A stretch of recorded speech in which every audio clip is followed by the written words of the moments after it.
peekaboo. I see you looking at me, looking at you. Hold up, where you going? What you doing? Who you seeing? What you need? What you want? I said, without you by my side, my side, my side. Without you by my side. One time from side to side. Without you by my side, I can't go outside. Without you by my side, I can't go outside. Without you by my side, I can't go outside. One time from side to side.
no time for regrets.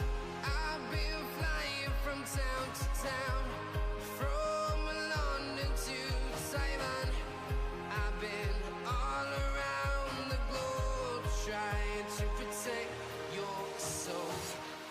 We are heroes tonight. We will fly above the sky.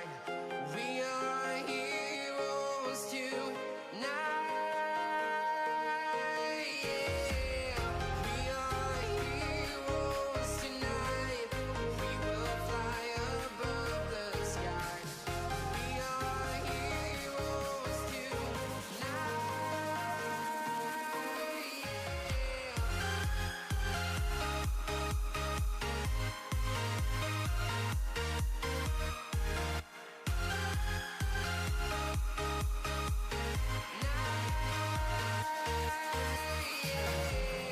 Feel like a dynamite, ready to explode right up in the sky.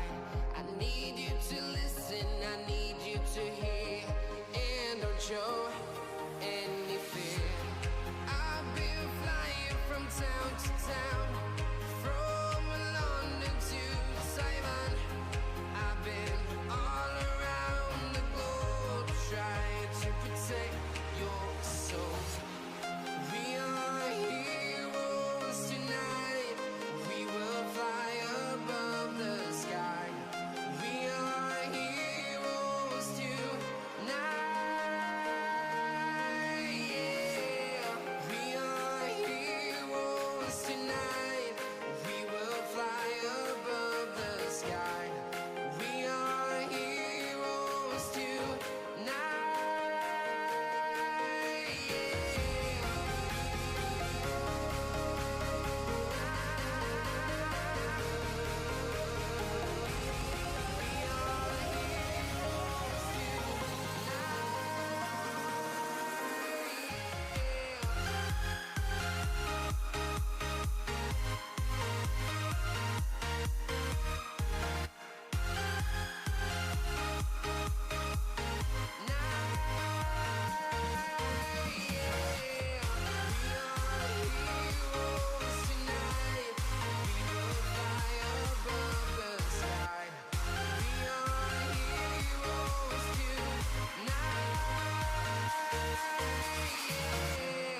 I've been flying from town to town, from London to Taiwan.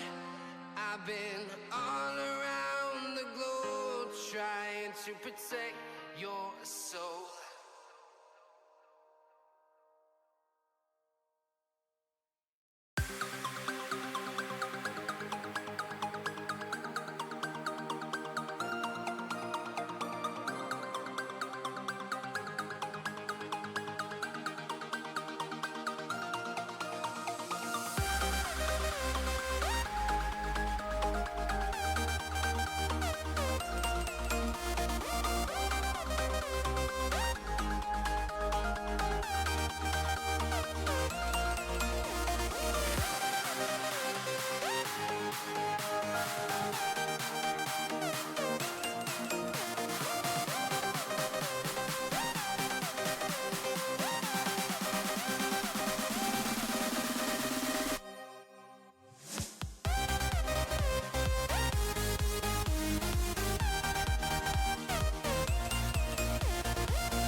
Ladies, gentlemen, and everyone in that wonderful technicolor rainbow in between, welcome to tonight's coverage of the Titan Esports Vanquisher League Semifinals. I'm What's Birdie, and joining me tonight, as per usual, one of my better halves out there. It's Golden Gad. How you doing today, Golden? I'm ready to hold it down. I mean, we got Vanquisher League semifinals, so only 2 weeks left in this league. So, and it's actually the only league extending into next week. So make sure to catch that next week. But that is not our focus today. It's going to be the winning formula versus Optimal Esports Dynasty. Yeah. I'm pretty excited for this one, to be honest, since winning formula, hasn't played yet at all in playoffs yet. We have not seen them yet in playoffs, whether on the bracket or on stream. Whereas Optimal Esports Dynasty, they've had a tough road of it. 10 games out of a possible 10 games played for them already. And I mean, based off of their opponent as, I think, practically the #1 seed in all of the playoffs, it's going to be a tough matchup for them, to be sure.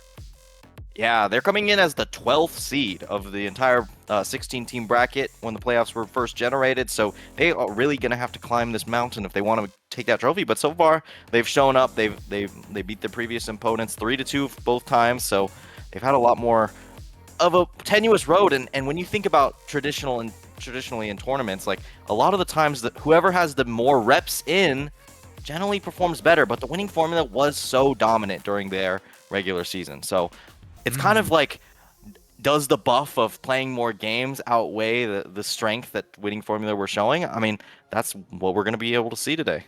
Yeah, the other side of that coin is winning formula has had plenty of footage, really, to watch Optimal Esports Dynasty, see how they play, and see what they can do to counter it. So it's just going to depend on if we see that same regular season dominance, or if we are moving into maybe a different age here at Titan Esports. But looking at this winning formula squad, they do have a pretty nice winning formula. If you're looking at those KDAs and those champions, they are playing some high skill cap, high skill base kind of champs, and I'm seeing some high ratings on all of them. Yeah, I mean, pretty impressive stuff. I scrubbed through some of the solo queue. Nothing too crazy. I do notice that, of course, Quality Player always has a huge champion pool.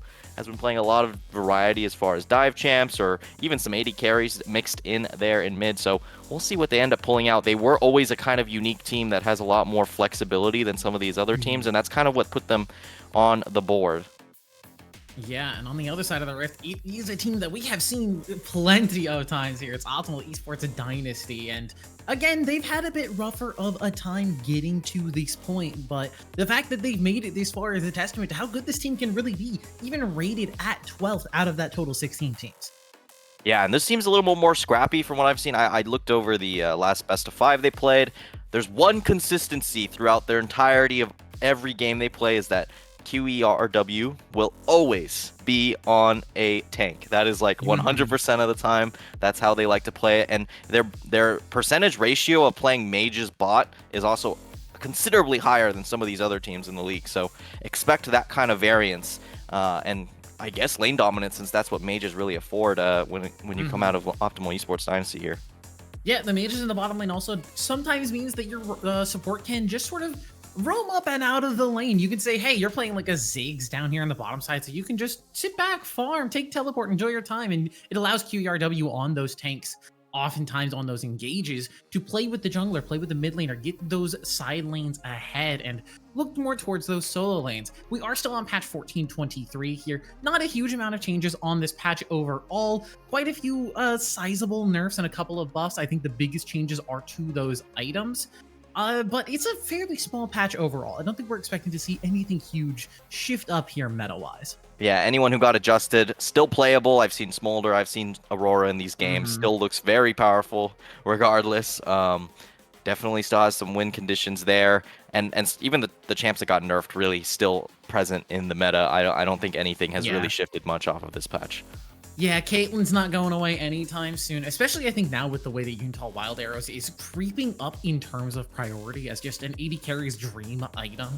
AD, attack speed, and crit, the only item to give all three. It's very good. Even with Collector getting slightly tuned down, people still seem to think that it's very, very strong, so we're often seeing that as a first item purchase just for the niceness that is the Collector build path. Everybody knows that it's the components that build it into it are just so easy to pick up and so free to get. Yeah, and I know also Jinx has picked up some prio as well on this patch. thanks to Yuntals. I mean, I expect Mhm. things like Ashe, of course, that is a staple of the meta and probably won't be going anywhere anytime soon. But that is still something that you do see as like maybe even a blind pickable champion, considering some of the support pool you can pick up right now. Mhm. Particularly Tom Kench, I look to that champion as being very strong on Ooh. the patch. Definitely can be also flexed in the top lane as just a consistent damage dealer. And there's a weird build going on with I know it got nerfed, but it's still actually quite good to go Heartsteel into Riftmaker. It does do a lot of Oh. damage as a side lane build, and this champion's kind of a threat. I don't know if you've played against it, but it really does mess with me.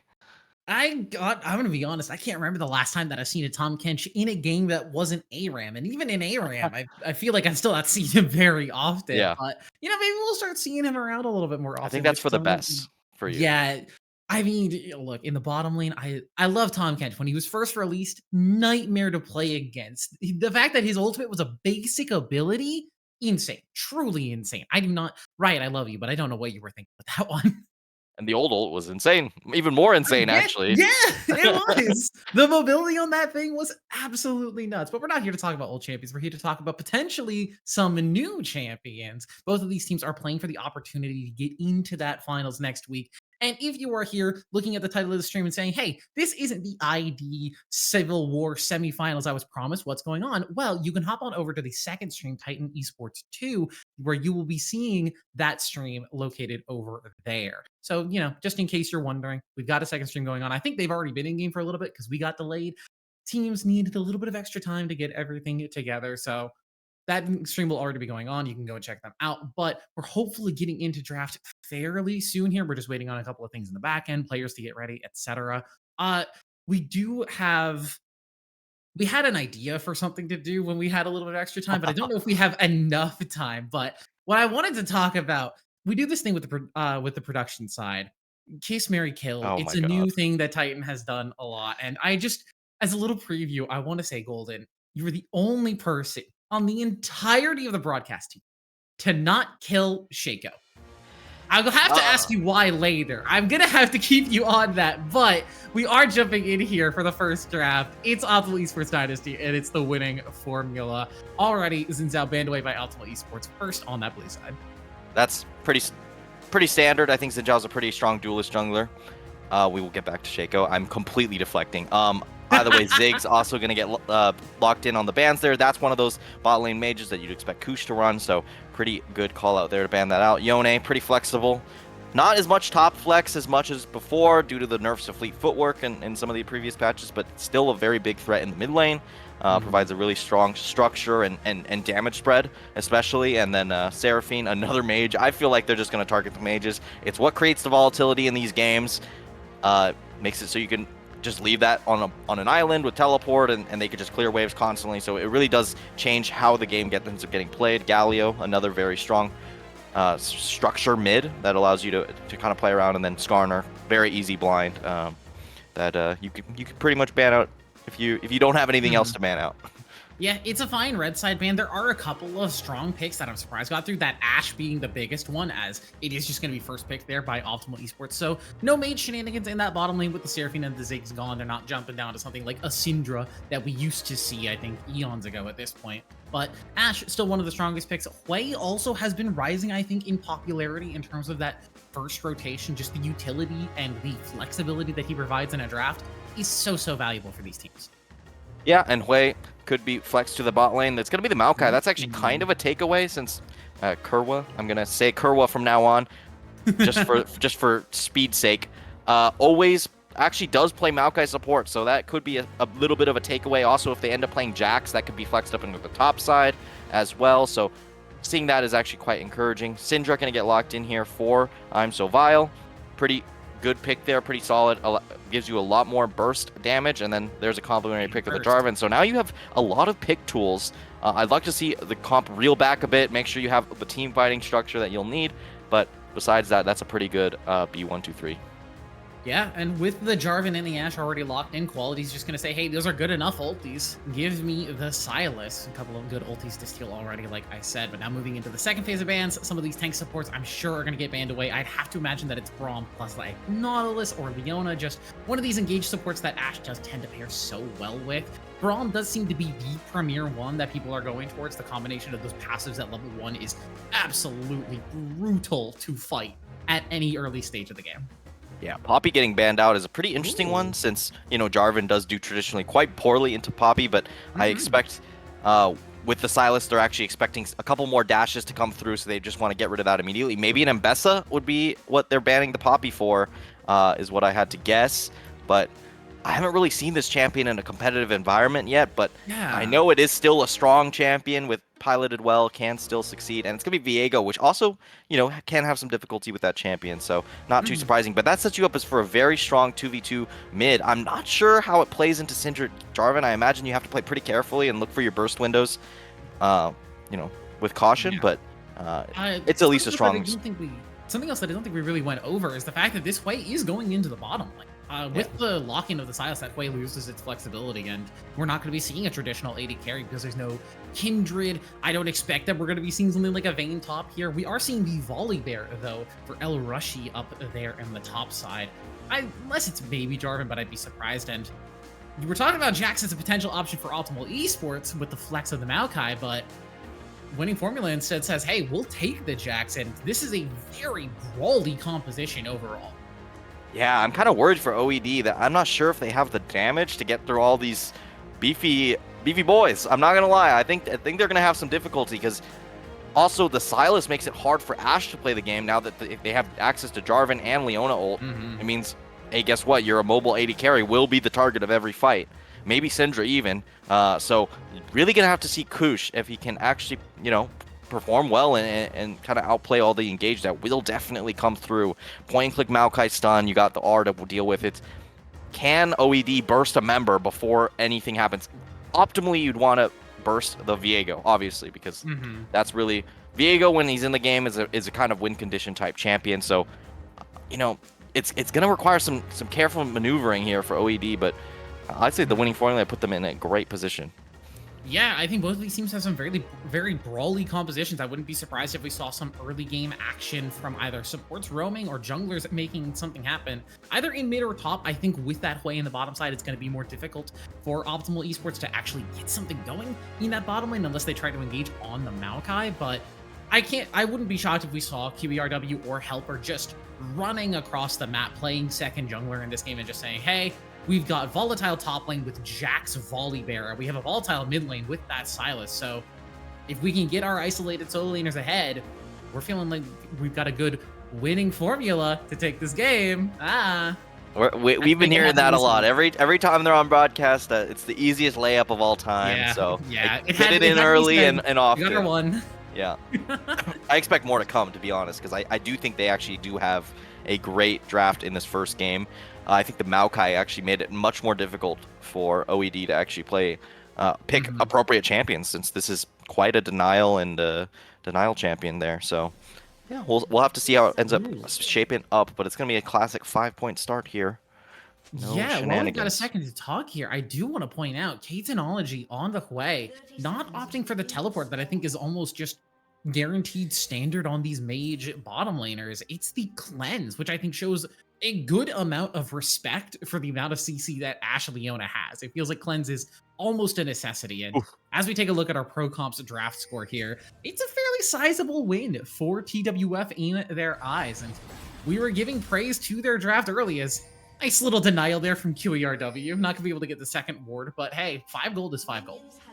Yeah, and that's at least going to give you some information on the jungler. Of course, Jarvan not in the area at all, so they're going to know pathing down immediately. Viego's going to obviously go for the opposite pathing, so I think it's going to be a pretty interesting lane. I think the cleanse is actually a pretty good look, since Syndra stun can also be cleansed as well. As well as if Volley somehow gets on you, you have to pop your cleanse to get out of the queue. I mean, it definitely does have its value, but you will lose a lot of side lane pressure.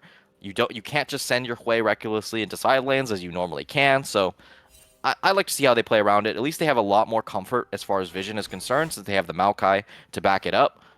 So that should provide a bit more safety for that Hui. And yeah. Yeah, that is the big trade-off, the cleanse versus the teleport. We're gonna have to see if either of these teams can take advantage of the loss of that TP, as we've got our early lanes set up. El Rushi giving Alfide quite a bit of, I think, respect in this level 1, as you can see that Counter-Strike just able to force the Volibear back and get a very early level 2, which means El Rushi's gonna be in pain, I think, for the rest of this level up. Yeah, not having your W means you can't really trade, and since you went for the E, the W is not going to be Going committed like for it, just going to go Q. for the Q, but not going to be able to get the combo down, so a lot of the damage is going to be missed out, but because of how the trade patterns of Volley work, that was actually still pretty good there since Jax didn't have Counter-Strike. These Volibear lanes are super volatile. I think he's actually one of the most kind of accelerated heavy champions in the top side. For sure. If you get a lead and you can run, for instance, the AP and Rod of Ages into, what is it, Navori? Navori, yeah. Yeah, that's a pretty standard top volley. And if you get ahead, you can pretty much 1v1, one-shot anyone. Counter-Strike timing. Just gonna barely miss out, but yeah. denies the bite and is going to deny the stun as well. Just some good pathing from both these players, as we're going to move away from top lane a little bit. I think we're just seeing a little bit too much of the top lane bruiser trades. Maybe we'll come back up there if there's a potential kill, but so far it has just been farming and trading, and it's slowly going further and further in favor of El Rushi. Yeah, just so much mana used for Alfide. I'm pretty surprised, since Jax is a pretty mana-heavy champion. You can't trade that often. You're pretty much looking to just go for burst trades and kind of ward off any advances early on, but really used it aggressively, but didn't really find themselves with a lead. I think wanted to set up a gank using it with Viego, but with the HP disadvantage, it was just called off completely. Yeah, sometimes the wave states and the jungle pushing just doesn't end up working out in your favor. But speaking of those jungle pushings, we are seeing Scooten running down towards that bottom side. He's going to start channeling the recall, so I imagine just wants to head out, but he's potentially looking for something unspotted in that tri-brush currently. Yeah, just going to walk towards it. They have the engage. Yeah, they want K-Technology, the cleanse, and the flash of burn to make sure that this way is not going to be caught unawares. But now, no sums means a very viable engaged target if he steps up too far. Yeah, and that probably won't be up for level 6. I mean, I imagine it'll be right on the edge where you won't have it when that 6 ticks over. So I'd be a bit more concerned on a repeat play later on with the Ash Arrow, since that's just pretty much unavoidable. You have the cleanse at that point, but the CC layering is definitely going to be a big threat. Yeah, keeping our eyes on that bottom lane.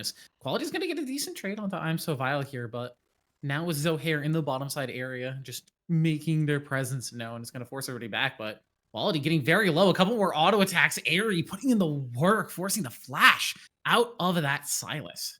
Yeah, I mean, it's pretty good lane states for all of the OED laners so far. I think they've done a quite good job of kind of navigating this early game. Obviously, Syndra Silas should be Syndra favored early on. But, you know, making sure you get that advantage is something that is not so consistent I've seen so far. El Rushi, I think, has walked up a bit too far here, but does have the bite to get quite a bit of HP back. That missing percent health heal, so huge. And that means Alfide has to lose the flash. That lightning storm coming down would have spelled death for the Jax. Yeah, now Burning Flash as well. Doesn't have the TP to come back, so El Rush is just going to take the opportunity to get a free cheater recall here. And that's going to put yourself in a good position. And once again, Viego cleared towards top side, looking to pressure on that side. But once again, there's no opportunity to be found. Maokai is walking up towards these grubs, but Leona Kurwa already in the area. Quality player is going to spot her out, so they know that there could be wards in the area at the very least. And they're going to commit 3 members to the top side. But they have a bit of a mana disadvantage at this point, since Jax has to catch this top wave for a little bit. Yeah, it should give El Rushi the time to walk up first and hopefully get some presence down, as Scooten's just going to walk in and take control of this grub pit. That double control ward, meaning that Zohair and Quality just don't have room to walk in, and they're going to be forced to give up this first spawn of grubs. There is a Cloud Dragon on the bottom side of the map, so they will be able to get something in response, but nice from OED to just take advantage of the strong lane states they have. Yeah, and another thing is Leona's a bit more strong in these kind of, you know, just straight up scraps. Just because Maokai has to play around cooldowns a lot more than Leona has to. So It definitely was a wise decision to just go for the trade here for the winning formula instead of trying to force it over, especially since Viego's not at level 6 to be able to get those resets. Fide gets a nice little trade into El Rushi there, dodges out on the shield and on the stun. That's the big thing, I think, with this Jax matchup. What are you using Counter-Strike on? Are you denying that first W so they can't get the healing, or are you going to deny this stun that sets up the lightning strike? As now Fide in a bit of trouble. That bite, oh, it takes a chunk out of the poor Jax, and this has just been the struggle bus top lane matchup. And you've mentioned that Viego's tried to path up here a few times, but now it's Scootin with the opportunity to finally lay down a first blood in this game. Yeah, and you also have the Volibear R to set up the gank. So I'm just going to get a nice stun here to deny it on quality player, but it looks like they're taking some time to Yeah. actually find the damage on the They're top looking side. for the dive. That Grandmaster's Might has already been popped and staying alive. It's going to be a trade at least. It's first blood over to the Jarvan, but Alfie Day makes one back. As quality player, in the meantime, it's going to force the flash out of I'm So Vile. The Unleashed Power not doing enough damage from the stolen Silas, but enough to make I'm So Vile just that little bit more concerned. It is still a net positive play here for topside, but you would have liked to see a 2-0 there, or just a kill and both people surviving, but because at least two Ooh. waves did go down. But in the meantime, Ashe is going to go down. Seems like got tagged by an Unending Despair on the bot side, so that's a pretty good kill there to at least change the momentum. Trades into quality, but Zohair's in the area, and yeah, that's just a dead Jarvan.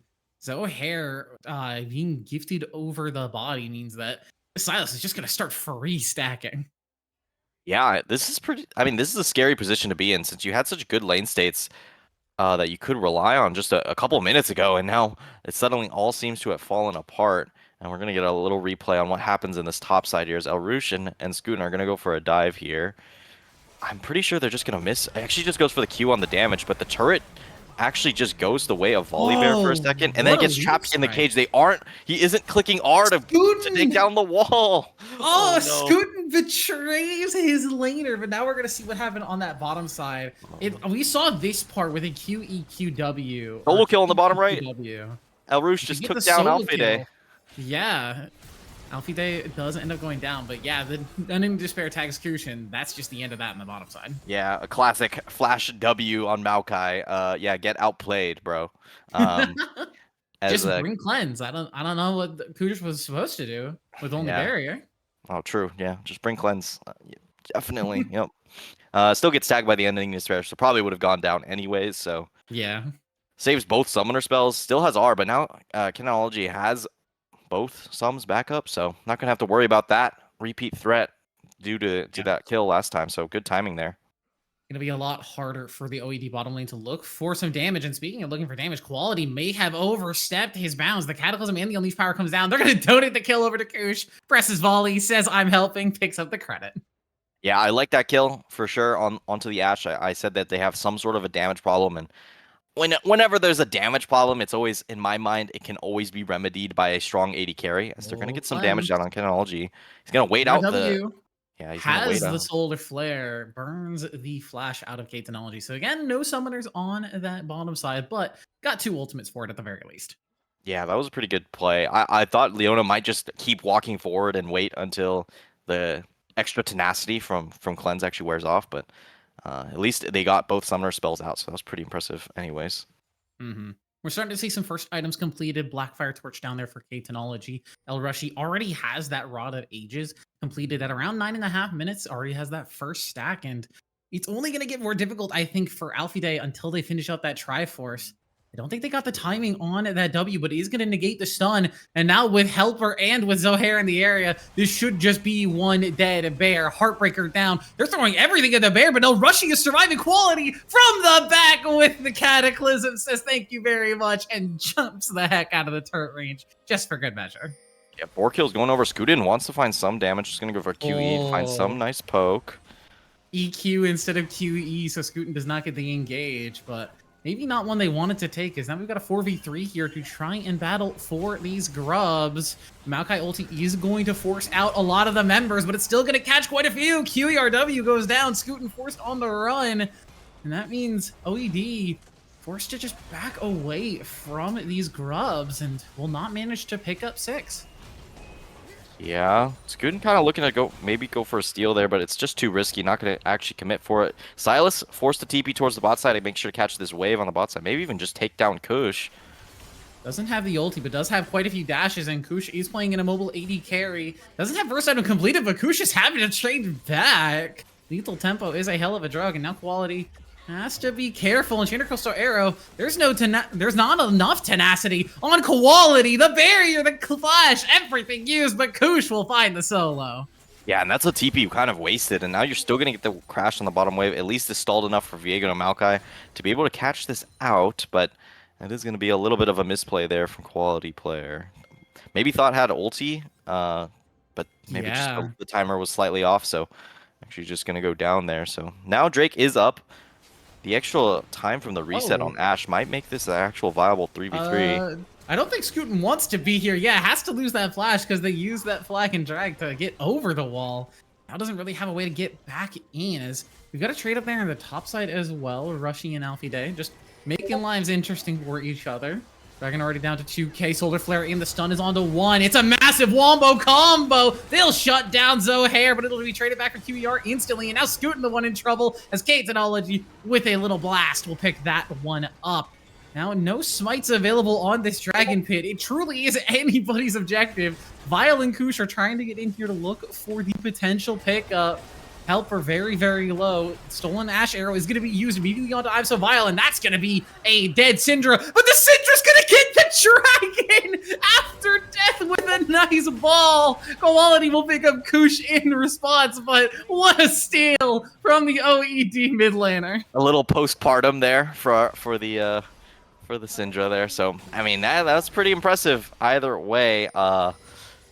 That's going to get you the Drake, but you are going to lose a bunch of members on that play. That's 3 down in that play. You saw they had so much burst damage onto this Viego, so that's instantly down. But now you have no Syndra ult, and your Leona is dead, and Scootin is just going to get forced out here too. So the damage threat's still alive in that play. You know, Viego's never the most consistent damage dealer.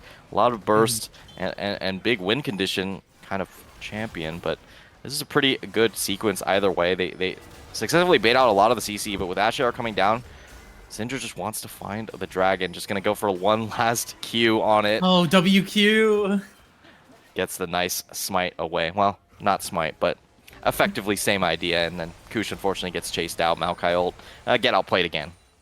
That felt like a bit of a rage ulti, I feel, from Helper. Just saying, oh, we didn't get that dragon. We're getting every kill we can possibly get in this bottom side fight. So burn the ulti, throw everything at the Tash, take Kush down before he ends up getting away. But it does mean that there's a slight gold lead in the winning formula's favor. Dragons even 1-1, Grubs even 3-3, but the kills ever so slightly in their favor. We're going to get top lane trades again, but we got to trade on the bottom side as well, as Kush is overextended and picked up with a heck of a lot of crowd control. Goodbye, Ashe.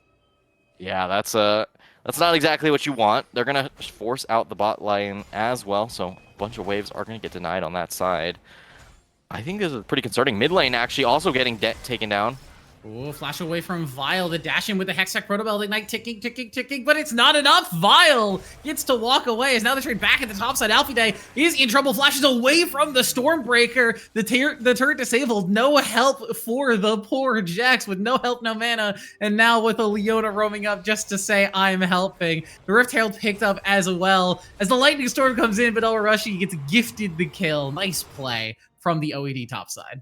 Yeah, they're going to lose the bot lane turret and a lot of damage on this mid lane, so they might actually end up still net negative on that play. They do have the Rift Herald, so that's a little bit of delayed gold that they might be able to catch up in any of these lanes. They're potentially pinging on the tier 2 here, but I think you should save it. You're a little bit behind right now, and you know, cashing in on a maybe one skirmish into a Rift Herald play could really accelerate you back in, but it looks like they're just going to commit for it. Yeah, they have the 3 grubs. They feel confident that they can take this outer top turret, or the inner top turret. And they are worth a decent chunk of money. If they can get the charge in onto the second turret, it'd be great. But I think with both Jax and Silas on the way, the Herald isn't going to hit that next turret. So just using it for a bit of extra money, grabbing that extra bit of gold in their pocket. Still down about 2,000-ish. But the gold is spread out fairly evenly. It is unfortunate for OED that the carries of TWF really have all the money. You can see that 5-2 Silas and that 2-0 Hwei are going to really be causing problems. As the game goes on, somebody's going to have to die here. This Maokai ulti is charged up. They're going to burn everything on the Leona, but the Aftershock in the W means she's so tanky. Flashes away, and now her own Solar Flare is going to be this. She'll be able to survive for a lot longer. Severing Bolt is going to do quite a bit of damage, and Quality Player with the Kingslayer will finally knock her down. Yeah, the pressure from the Maokai is really kind of a difference maker. I mean, I feel like the map movements have really been pretty matched either across the board, but the ease of use of a Maokai plus a Sylas engage is just such a potent combo.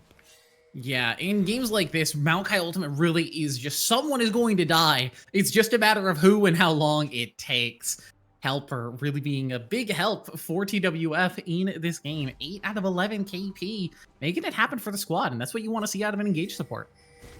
Yeah, definitely has had a lot of impact here as they're going to look for one on a Canonology. Flag and drag, beautiful fear by K-Technology, gets the Jarvan away, and now Helper says, I'm helping once again. The Cataclysm is in, shutdown's down onto the Maokai, but it's traded 1-for-1 as Zohair's now going to pick up the body of the Jarvan and go crazy. A double kill over to Zohair, and now with the body of the Ashe means the QERW has nowhere to go. 3 kills to the Viego. Yeah, and one more is going to come through. Maybe El Rouge actually able to flash away. Yeah, that fight was rough. If Kush flashes the flag and drag, maybe it's potential to actually outplay. But you know, if your Ashe goes down, you just don't have the pressure. El Rouge might go down. Quality. El Rouge, little careful. Under turret does have that Roa health, so able to walk away. But Quality Player with the stolen Volibear ulti, really chasing down that bear. Yeah, they're gonna take the drag in the meantime. So the winning formula really good at accelerating their leads. This is always the thing that they have been good at throughout their best of threes prior. So, you know, we're seeing that snowball effect really come into play here. I think they're gonna have a pretty easy time snowballing just with the help of the Viego. I mean, Canonology with a nice EQ there to actually deny the full engage, and then finds a bunch of damage over the top on the Cataclysm. And then there's nothing left here. And now it's big on Kush. Kush has to survive, but just does not flash the EQ from Zohair's Jarvan, which is actually Viego, but you know. That was a, what, 2021 champ? Yeah, we're now like 4 years removed.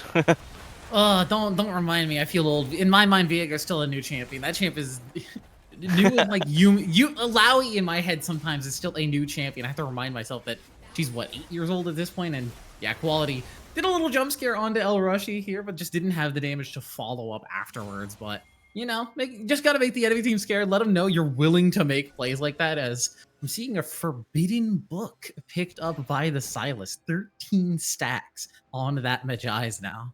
Yeah, nothing sends a message like buying a Medjai's. That definitely does get you. Tier 2 turret. Yeah, so gonna be able to take advantage of that, and you know, it's basically the equivalent of a Rabadon's at 25 stacks. So we'll have to see if Quality Player ends up at that mark. But you're seeing, I think they just know how to navigate this comp extremely well. They're finding engaged. Helper is even now gonna threaten onto QERW, and Zohair is in the area. They've got the engage, they've got the pullback, and with Zohair here, they have the damage. Good a vile Yoda. Doesn't look as tanky when 3 members are just free hitting her. Quality Player looking for Kush. Ashe Arrow burned, but it doesn't find Vile. Now the Maokai ulti used. It's going to get a little Severing Bolt damage, a nice little Comet toss, but it's just pressure, and more is building up for OED. They're going to get a trade of turrets back. They'll get one at least in that bottom side, but it feels like the map is just so TWF favored at this point. It's going to be difficult for them to come back. Yeah, the thing that they're so good at is really just pushing that advantage and using your cooldowns when you have them. Like, I don't know if other teams will force the mid lane turret in the same way, where you just try and burn your ults, get some cooldowns out, and just force out the turret as a response. But you're seeing how the winning formula is able to do that. There might be a chance for a collapse here with El Rushi on the back line, looking for a potential engage. They found Helper, but it's not the target they're hoping for. K-Technology, though, getting engaged on, but the Catalysm shut down. Scootin finds it, and that'll be Helper going down as well. Zohair now in the area. Health bar is low-ish, but not dying just yet. Zohair may be looking to pick up some scraps. The Soul and Solar Flare, they want the all-in. They found Kush again. Flash and Barrier still in inventory means that there is just nothing doing for the poor Ashe. Scootin now maybe looking to trade on to Alfie Day, but the Jax has scaled and he is tanky. Counter-Strike in, Heartbreaker down, Quality goes unstoppable, more stacks for the book as El Rashid is just on the run, but he's not going to be able to make the trick play this time around. Revenge for the Lady Phase as Alfie Day picks up the kill. Yeah, it looked like a great play there for OED, but just a little bit overextended. They thought they had the full positioning there, and a nice turn ends up twisting it. Crucially, Scooting gets away immediately, and then El Rouge now gets to re-engage with no EQ here for Kinology. It was a big engage. They get to split the team fight with Helper. Kinology just does enough damage to help with the Scooting's damage, but you still have the main combo to kind of deal with the Silas and the Viego. So you see that in full effect here as Kush just gets completely jumped on, double flashed on. They know their limits as they do burn 2 flashes out of QERW and I'm So Vile, and then Alfede not really threatened by either of these players. This is the damage woe I had stated it before the game had started, and you're really seeing that in full effect. Yeah, even with El Rushi having a 2-level lead over Alfie Day, 3 levels before that fight started, it just doesn't manifest as much in the team fights as Zohair may be in trouble here. He's going to get put into the Cataclysm. Every bit of CC burned onto the Viego and shut down, give it over to Vile. Helper now. He's going to pop the Nature's Madness. They're looking for potential engage, but it's 4v3 right now. It's a little risky, as now it's 5v3 as Helper is forced to flash away. Alfie Day is on the way, but I think might just be a little too late. Helper, though, with some fancy forward, gets away from the flag and Dragon. Now Quality on the back line. They might have turned it, found Scootin. It's immediately a 1-for-1. Quality player, though, is going to fall. El Rushi, though, likes to go as Alfie Day is going to start free firing on the Jax. It's a double kill over. K-Technology with the burn will pick up the 3rd. Alfie Day picks up 3. And TWF remain in charge. Yeah, they just keep pressing their advantage. They think OED they have such a good position. They found the Viego. That's the moment when I think, hey, maybe we should just do Baron. You know, we play the fight super slow and try and have them overstep into us, since now we have the advantage onto the Baron. But they opt for the full 5v4, and unfortunately, the Hui is just free hitting it, which you'll see in just a second. Zohair gets caught out here, so this is a big catch. You know, right in front of Dragon, this is always going to be an easy Baron force if you have the positioning, which they did. They had 5 members on this top side. So I think right here, they just need to peel off. Obviously, Helper makes it a little more difficult, and Kinology is right there. QARW is not going to land the CC, and with the TP coming through, you would think it would end up positive, but they just don't have so little damage. Just Kush has to play so careful. Yeah. Flashes over. Just be careful and just can't get enough damage out. This is the issue with the Ashe in these compositions that don't have a ton of peel, and it was a valiant attempt from OED. They had a positional advantage. They looked to play it, but the members of TWF that were struggling before have now scaled, and the ones that were strong are still strong. Yeah, and that really leaves the Baron open now for TWF to just take it here, and I don't know if they have much of a response to actually find anything, because it seems like their window has just gotten so closed here as the game has progressed. Alpha Day wants to fight now, trying to change the tide of how it's been. Zohair might get caught. It is fairly tanky with that Titanic Hydra in inventory, so hard to get an engage on the Viego when the rest of the team is there for help. K-Technology puts down the Leona. With a still in Leona ulti, Kusha and Scootin are just going to be forced to back away. Their jungle is no longer theirs. Yeah, the Baron is not the fastest, which I think is why they want to find a second pick, just to guarantee Baron comes through. Zohair looking for it on Kush, but not going to spot Scootin. Yeah, Heartbreaker's out defensively. Meantime, that bottom side fight is still happening. Alfie Day and El Rushi are just continuously trading against each other. Scootin, though, now has walked up a little bit too far forward. There's the solar flare. Locks down Jarvan from downtown. And now with no jungler, TWF immediately turned to the Baron. Scootin, you can't be dying for a Gromp in front of Baron. That's just, you just can't. Especially since your mid and top are both on the bot side. You have to just give that up and play for maybe the Baron fight afterwards. But at the very least, they do trade out this inner turret on the bot lane. But that's not going to be good reparations here for that Baron. Yeah, a consolation prize, I think, at most, as Alpha Day in 1 versus 2. Now 2v2 as Quality player has teleported in. Rushy does have the Stormbringer, though. Counter Stormbringer from Quality. They found the kill. Quality with the Kingslayer is going to try and heal up, but dashes right back into the Lightning. So Rushy will make it at least a 1-for-1, a 1-for-2 as the Bear gets shot in the middle of the lane. Alfie Day not picking up too much credit there, but, you know, happy enough to make that play happen. Yeah. And now they have free reign. No side laning to be done for any of these players. So it really is just shove in all these waves, make it very difficult for the Ashe to navigate, and maybe even find her on a nice with a nice Maokai ultimate, as Helper is already in position. If Kush doesn't spot this out, this could be pretty dangerous. Yeah, this is, I think, almost just like the standard set play for Maokai's. You find a spot adjacent to a lane where you can look for an engage. As Scootin, in the meantime, forced to run out of their own jungle. A nice little fear from Gatenology. They're going to throw the Spiraling Despair. Scootin's going to eat a lot of damage off of this. Gets away from the Severing Bolt. They go for the engage onto Zohair, but has the Heartbreaker to just get out, and none of the CC is going to land on the Viego. Yeah, it's going to land on Hui, but because, you know, it's Ashe era committed, they're just going to burn the cleanse, and that's really no pressure left in the pockets of OED. And they still have 1 minute 30 on this Baron, so they really aren't pressed for time at all.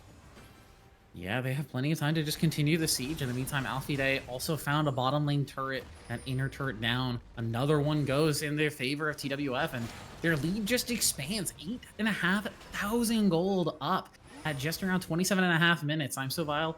Forced back from the stun of Zohair, and it feels like TWF is happy to play the slow game. There's not a ton of scaling that OED really has left. We can check on Syndra stacks, but if I'm so vile isn't fully stacked at this point, they've got to be close.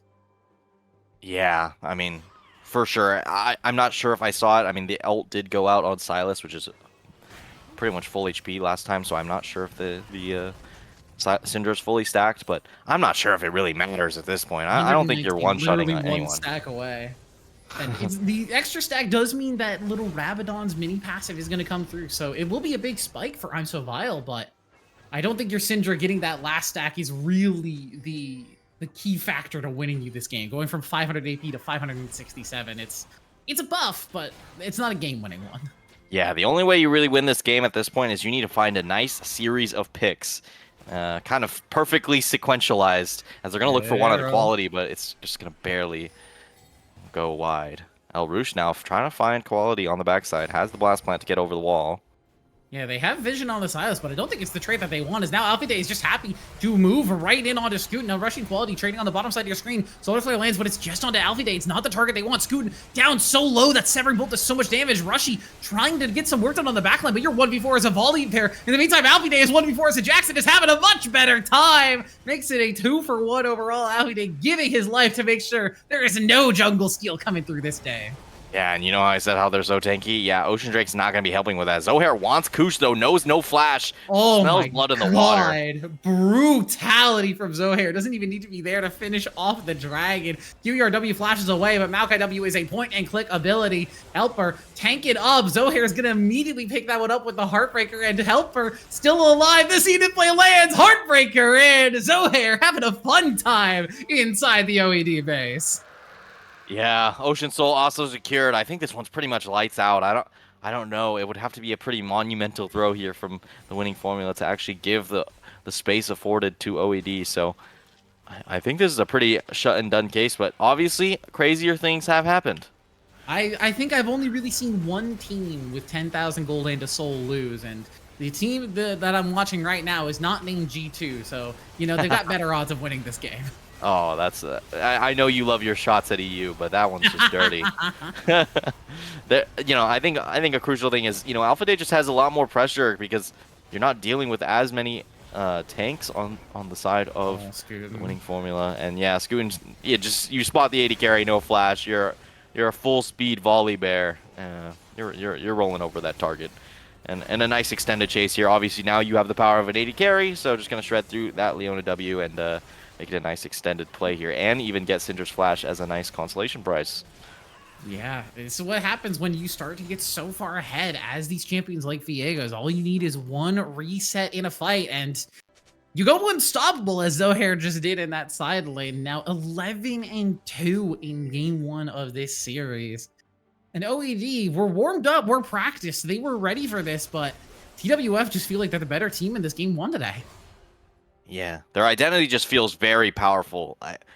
I think OED has a little bit of a disconnect since, you know, Volibear really likes to just stay in a fight and just brawl forever. Okay.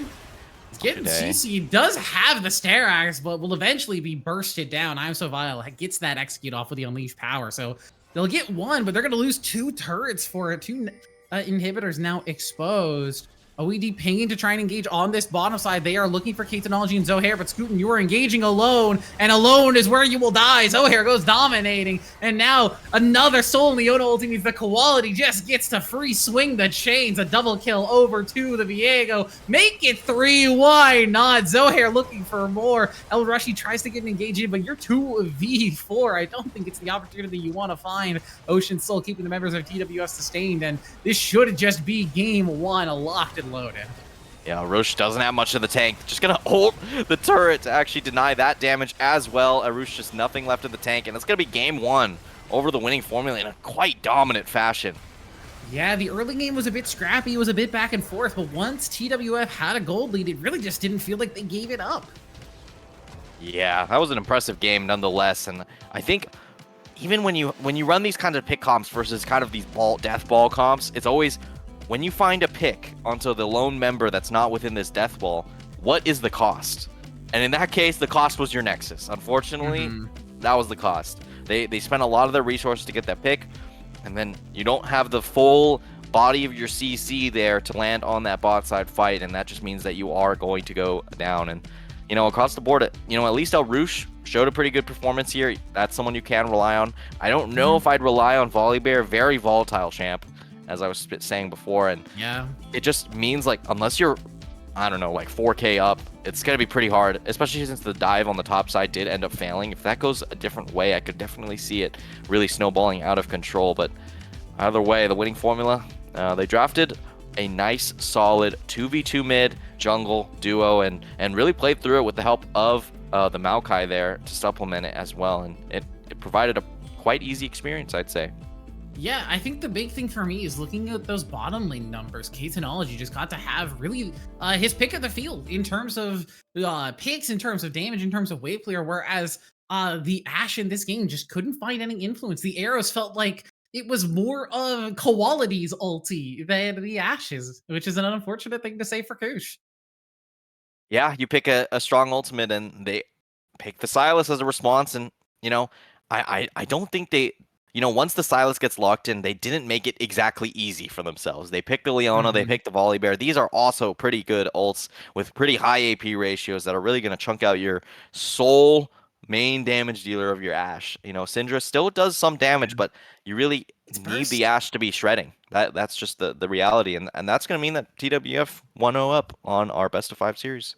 Yeah, 1-0 up here for TWF on the road to finals for them. We're going to take a short break while we get into the draft for game 2. We'll see if OED can start to mount their comeback, or if we're going to be looking at them with their backs against the wall once we get into game number 2. Don't go anywhere.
Welcome back, everybody. We're jumping in here for game number 2 between the winning formula and Optimal Esports Dynasty.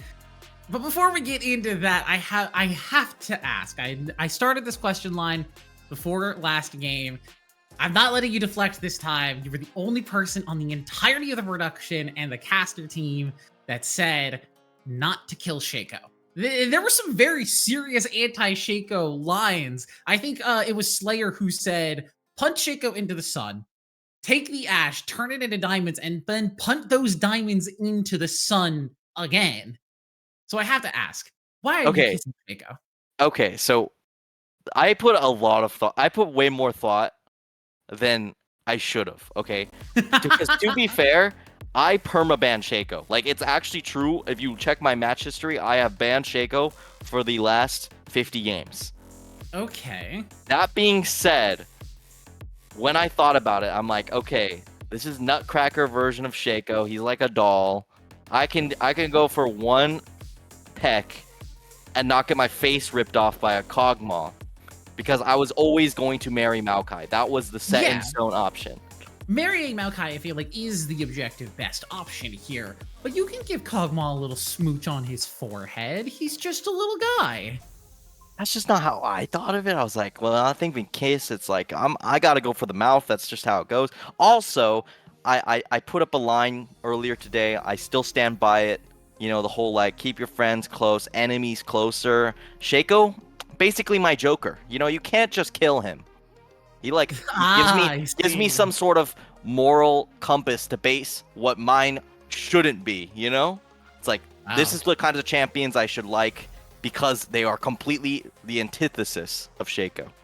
So he needs to live just for that.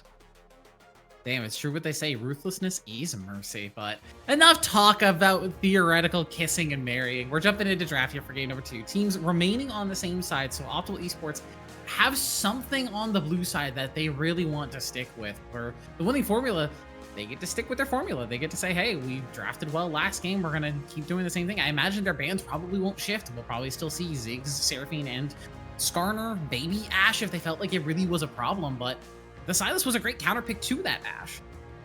Yeah, I expect them. Yeah, they don't want to give the Ashe over, and they don't want to pick it either because it didn't seem like it was too powerful. Now I'm curious, what's going to be your first pick? Is it going to be something that has a little bit more lane dominance? I'm not too sure. I mean, Hui is kind of susceptible to getting engaged on, but it really depends on that support pick for the most part. You could also opt for a little bit more of a safe lane where you just kind of survive the Hui. Make sure that you don't lose shove either, so you pick something with a bit more wave clear. There's a bunch of options for it, but I could also see them just taking the Hui first pick. So TWF foresees that in their future, and they're just going to end up banning it out. Yeah, both Skarner and Xin Zhao available for Optimal Esports were banned away last game. So they have some options here on this first pick, but Varus, he's going to be their option here. Interesting. That's a very interesting pick. You don't really see Varus as much, since a lot of people just think of Varus as I click R, but like there's already Ashe right there. So seeing Varus get picked is pretty surprising. And we're going to see another somewhat surprising AD carry of the Sivir. Wow. You seemed almost repulsed by that pick. I'm not repulsed by it, because in a vacuum, Sivir can be good if you draft a team that has a lot of damage around her, but Sivir into Varus feels like, hey, Varus can have lane pressure if he's going for the lethality build.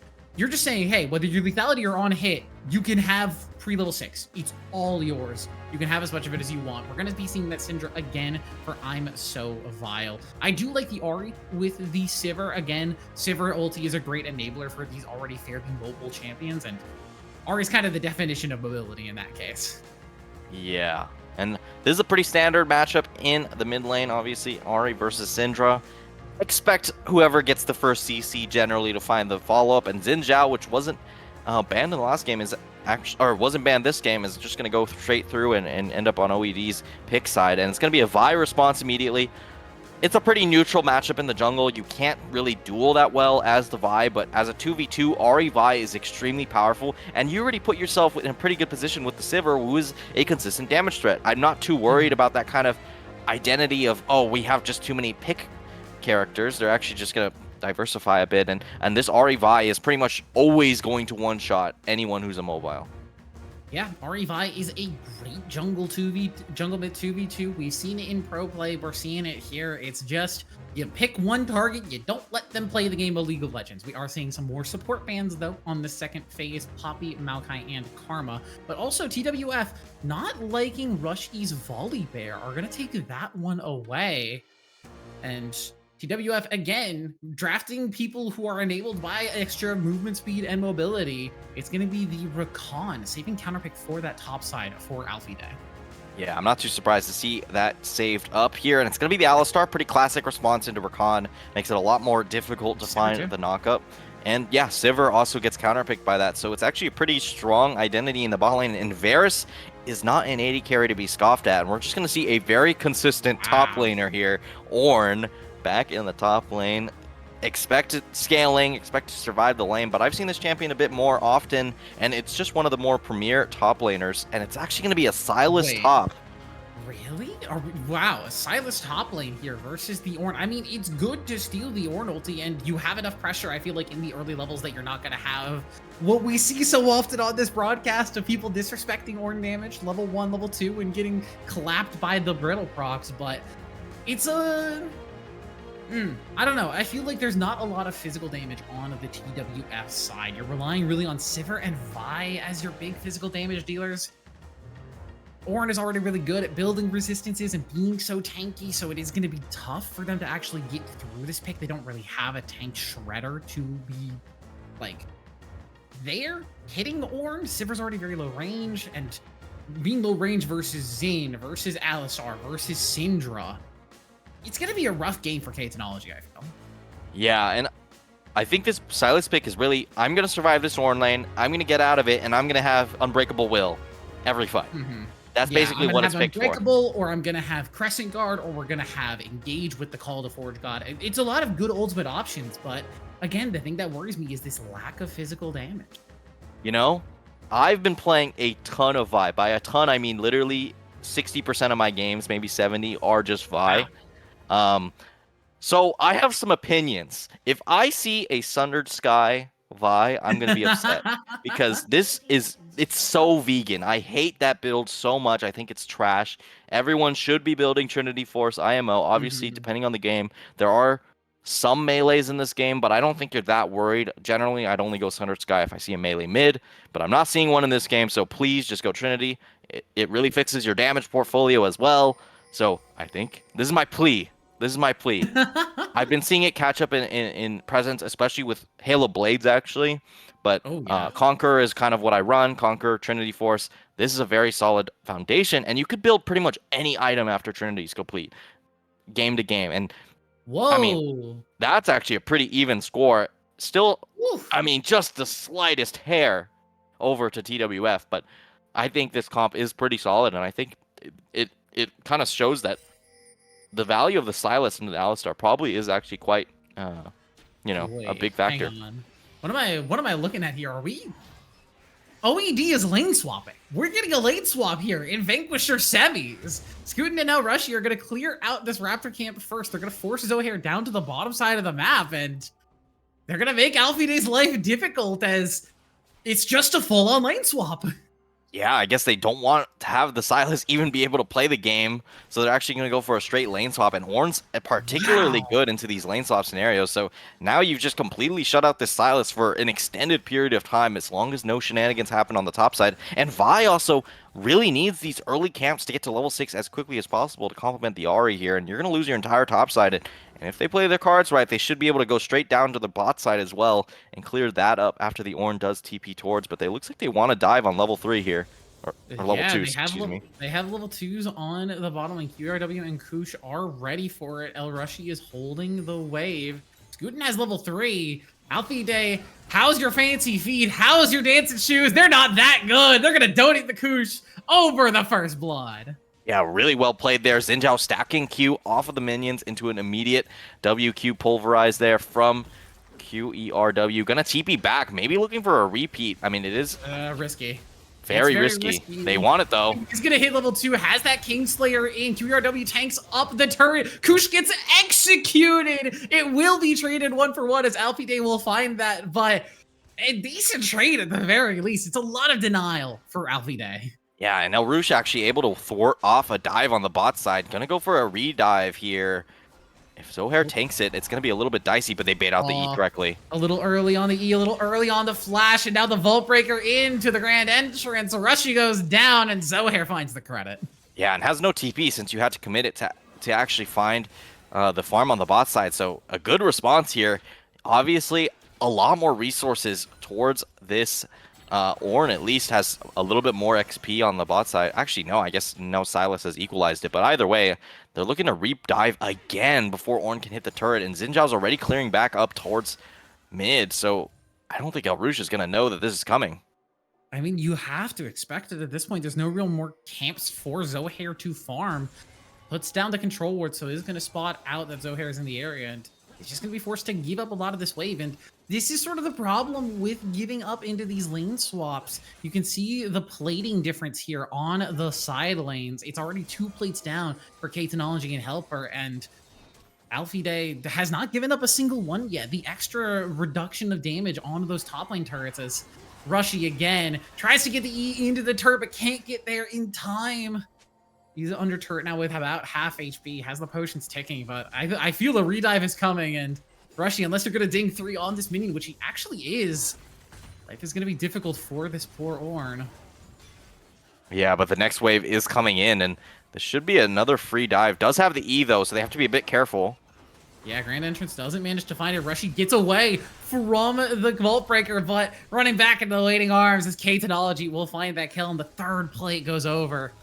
I was saying in the laning phase that K-Technology was going to have difficulty pre-level 6 on the Sivir, but this lane swap has just meant that there's no more difficulty.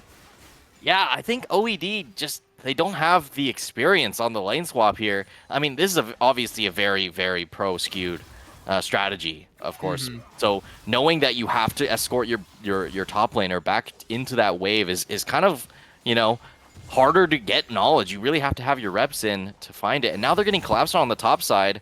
Yeah, TP from Quality. BRW and Scootin trying to find their way out, but Quality's already level 6, has the Spirit Rush in. They're looking to just turn, and they're going to find it onto Alfie Day. Quality forced out, but now Zohair in with the Vault Breaker onto the backline. They'll find Scootin. They'll find QRW. Kush now forced on the run, but Quality has the resets, just waiting to line up the charm. Knocks it down, and Kush should be falling here in just a moment. Zohair finds that one, and with Grub spawning in just a little bit of time, it's a big win for TWF topside. Yeah, this is a disaster for sure. I don't know if you can really recover that well. You've delayed your Ornn stacking or your Ornn leveling to be able to hit those empowered items to a much later point, and then your Varus didn't even get that much advantage, to be honest. So yeah, it just feels like it's been kind of rough here for OED as the replay comes in. I mean, it was just a good collapse here. Syndra forced a TP earlier and then took a bad trade, so had to reset, and then Quality just has TP advantage, leverages that for a nice 3v4 here. Zohair coming in on the backside, and Scootin getting crucially knocked up by the W there, and it's just a free fight here as they full chase here with the power of 6 on Ahri. Yeah, those resets really came in clutch, and again, it feels like I like the idea, and I like the fact that OED is willing to try and make something like this happen. They're trying to make plays as K-Technology now potentially caught on the bottom side. It's going to be forced to flash away. Maybe becomes lightning. The extra autos. The barrier comes through, though. K-Technology able to survive. Brittle Breath doesn't do enough. El Rushy, the last turret shot comes through. K-Technology in the 1v2 picks it up. Ew.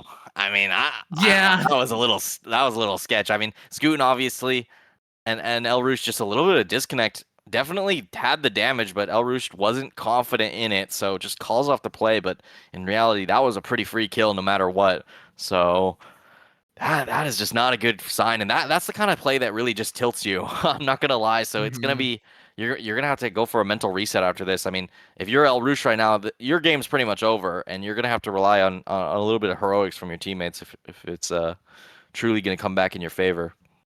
Playing more like Ornn support, I feel, at this point, instead of a solo lane Ornn, which does not feel great for the Ornn. Really does like those levels and that XP, so being denied so much, it's so rough in the early game. And again, I like the inventiveness of OED to pull out something like this lane swap and to make it happen, to attempt it in a situation like this. You have to be willing to pull out strategies like this if you're going to find wins against teams that have shown that they are performing better than you on the regular season and in the playoffs. And Quality doesn't manage to get the charm on I'm So Vile. Sidesteps the Orb of Deception as well. Smooth moves from the OED mid laner. But I like that OED is willing to attempt this. It just didn't end up working out this time. And it means that TWF have been set solidly in the lead in this early game.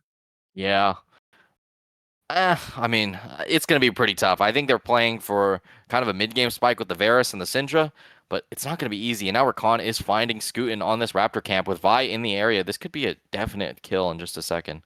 Yeah, Scootin does ding 6, has the Crescent Guard, so he's going to be able to knock them away. But cease and desist, says Zohair. And now on a rampage. Now with 3 members set up perfectly to go for a mid dive. I'm So Vile. Where's your outplay button? Does not have it. Flashes away. Uses the unleashed power to Zohair, but it's just too little, too late. The turret shots don't do enough damage. And Zohair walks out with another kill. Yeah, I think perhaps I'm So Vile committed the actual E there to and got punished for it. So didn't have it for that last play. And now Helper going worldwide, trying to help out on this top side as well. Not going to be able to find a kill or anything like that, but at least able to help Alpha Day get for potentially a good reset here. Just to be able to at least clear the wave out. Yeah, level 6 now on the Silas means that either a Varus or an Alistar ulti are some great steal options. Helper has to be a little bit careful, though. Scootin does have that 3 Talon Strike. Lands the Wind becomes Lightning as well, going in, but maybe not exactly the engage that he wants. Now 3v3 here. Zohair looking to defend these Krugs. Alfide has that Unbreakable Will, and it means that OED are just going to start walking away. Yeah, unfortunately for my eyes, I'm gonna have to watch Zohair build his Sundered Sky in a second. Guys, I'm gonna preach it again. I preached it last broadcast. I'm gonna preach it again. Trinity Force on Vi. It's the wave. Just saying. You can come back to me when that gets proven when pro play starts back up. We'll see. Me with Zazak's Realm Spike on supports, and you with Sundered Sky on Vi. We're just shaking hands. Hate seeing it built. Yeah, I just think, especially you're 5-0-2. Come on. You know, it's like you could just easily just roll over Xin Zhao for the rest of the game if you go Trinity. Yeah, is already up about nearly 2,000 gold at this point, isolated in the jungle. Mid lane has 1,000 gold lead. Bottom lane is 200 behind for TWF, and just feels like they're comfortably and confidently in the lead. And we've seen what this team does when they have a lead. They do not let it go. Yeah, and they're just gonna grab up the grubs. That's gonna be 6 for them, and being 3K gold up on a game where we said they have losing lanes.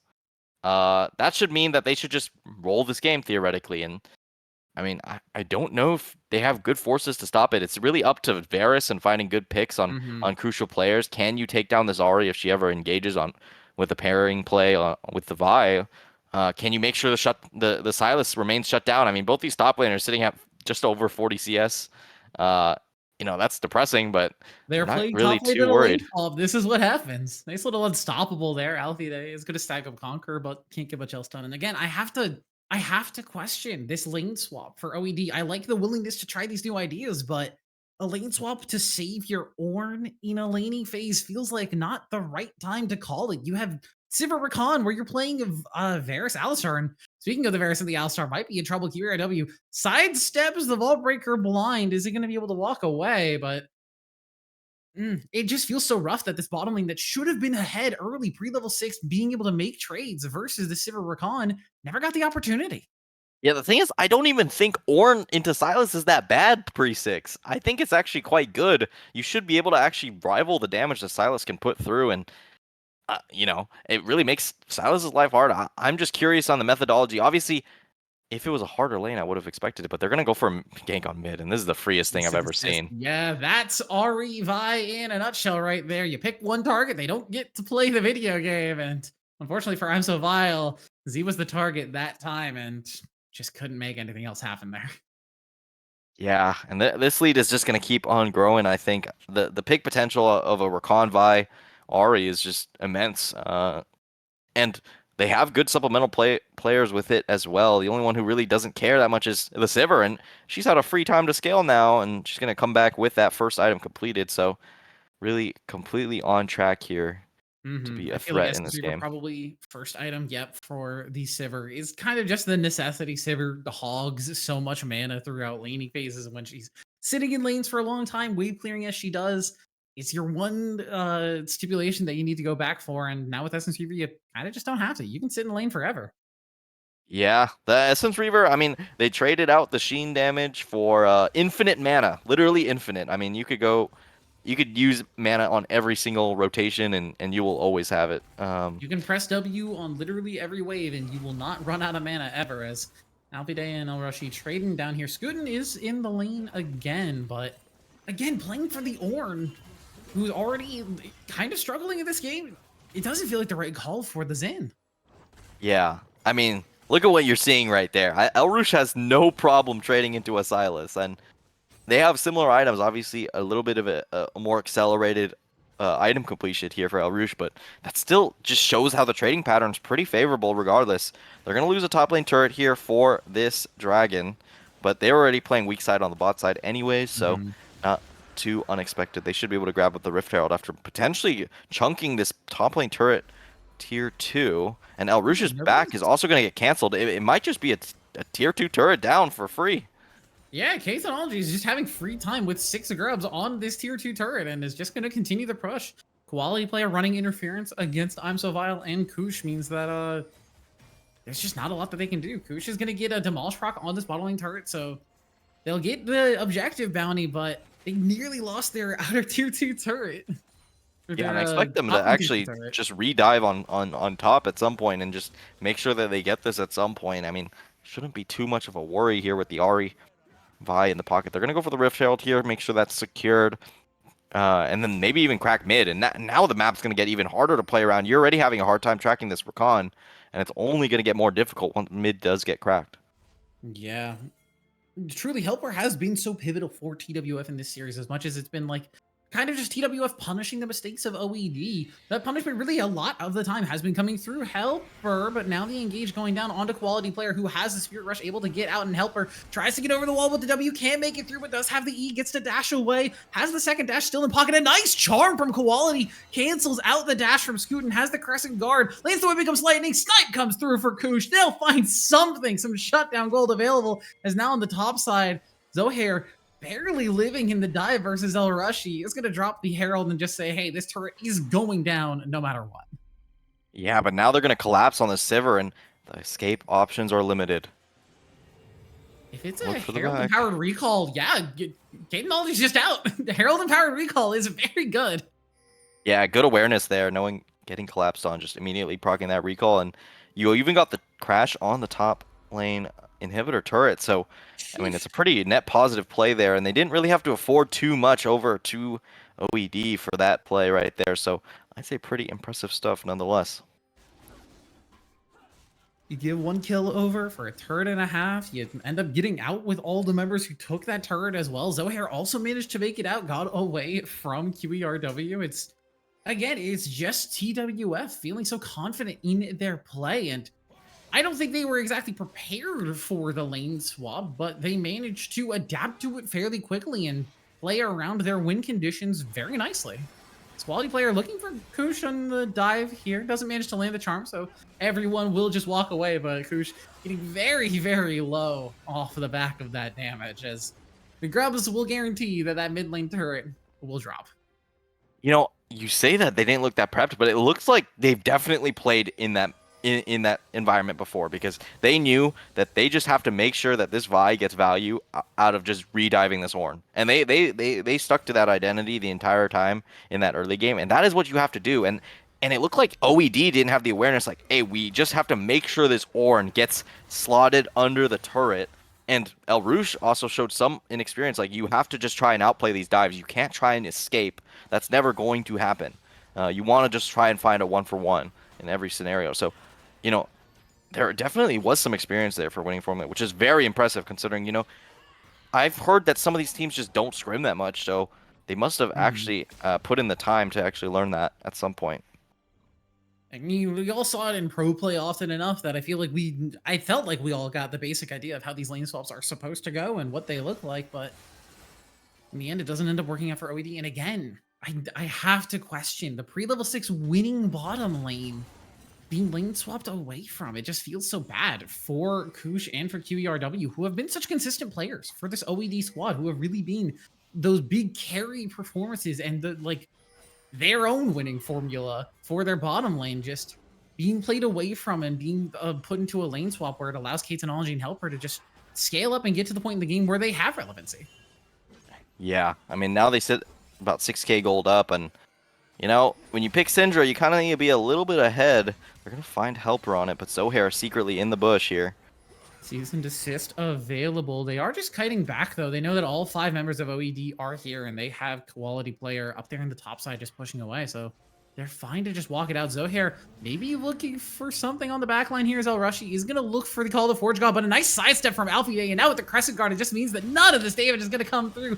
Helper now in, trying his best to help out. Alfie will flash away. The piercing arrow, though, will find it. Kush will knock that one down, but in the meantime, on the bottom of your screen, that topside push is continuing. 6 grubs already means that she can pressure Helper. In the meantime, he's going to set up a little bit of a backline dive. I'm so vile, forced to flash away. The Ignite taking away on them, and now Quality taking that turret is just going to start teleporting in. There's the cease and desist, and there's Ari, the Wombo combo down. Goodbye, Syndra. Quality now looking for a little bit more pressure, trying to get on top of Scootin, but melee mode versus the Zin is not where you want to be. Crescent Guard locks that one down for Kush. Now Scootin in the 1v2. I don't think should be able to have this one. Zohair should have the sustain. A triple kill for the Vi, and they will be K-Technology picking up the scraps of the team fight as well. It's another win for TWF. Yeah, every time you think OED got their win, it just feels like the winning formula finds the little angle that they can actually find it, and maybe a bit of an overstay from OED just consistently as well. And you know, maybe they don't get capitalized on from a worse team. You know, not everyone's going to see the angles, but the winning formula, they're first seed for a reason. They make, you know, they definitely always have looked for these kinds of angles and found them. Just, you know, sometimes it looks like it's just hand diff sometimes. Yeah, oftentimes in situations like this where you're looking at a game where it's in a round of 16, you've got the first seed versus the 12th seed. It's like, okay, the seeding didn't end up great for OED, but they're a fairly good team. They made it 2 playoffs in the first place. They had a winning record. It's not like they won't show up. It's not like they can't show up versus this squad, but I feel like we're just kind of watching a regular season game. The TWF did face OED over in week number 2 as they were a part of the same group, and it was a 2-0 for TWF, and it's feeling very reminiscent of that matchup where TWF is just comfortably playing to their strengths, playing to their win cons, and OEDers looking for angles, looking for opportunities, trying to change the game in some way where they can get TWF on the back foot, on some sort of weak angle, but TWF is just holding strong. They've just got consistency. Yeah, and it's looking like Alpha Day might be the one that they try and catch here.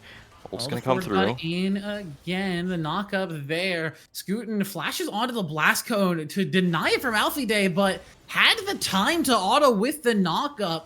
Alfie Day has the Kingslayer for some extra healing. They should just be able to chase this one down. It should be a dead Silas. Eventually, Scootin will finally lock that one down, but with the jungler showing on the bottom side, that's going to be a barren start for TWF, and now OED, can you even contest this at all?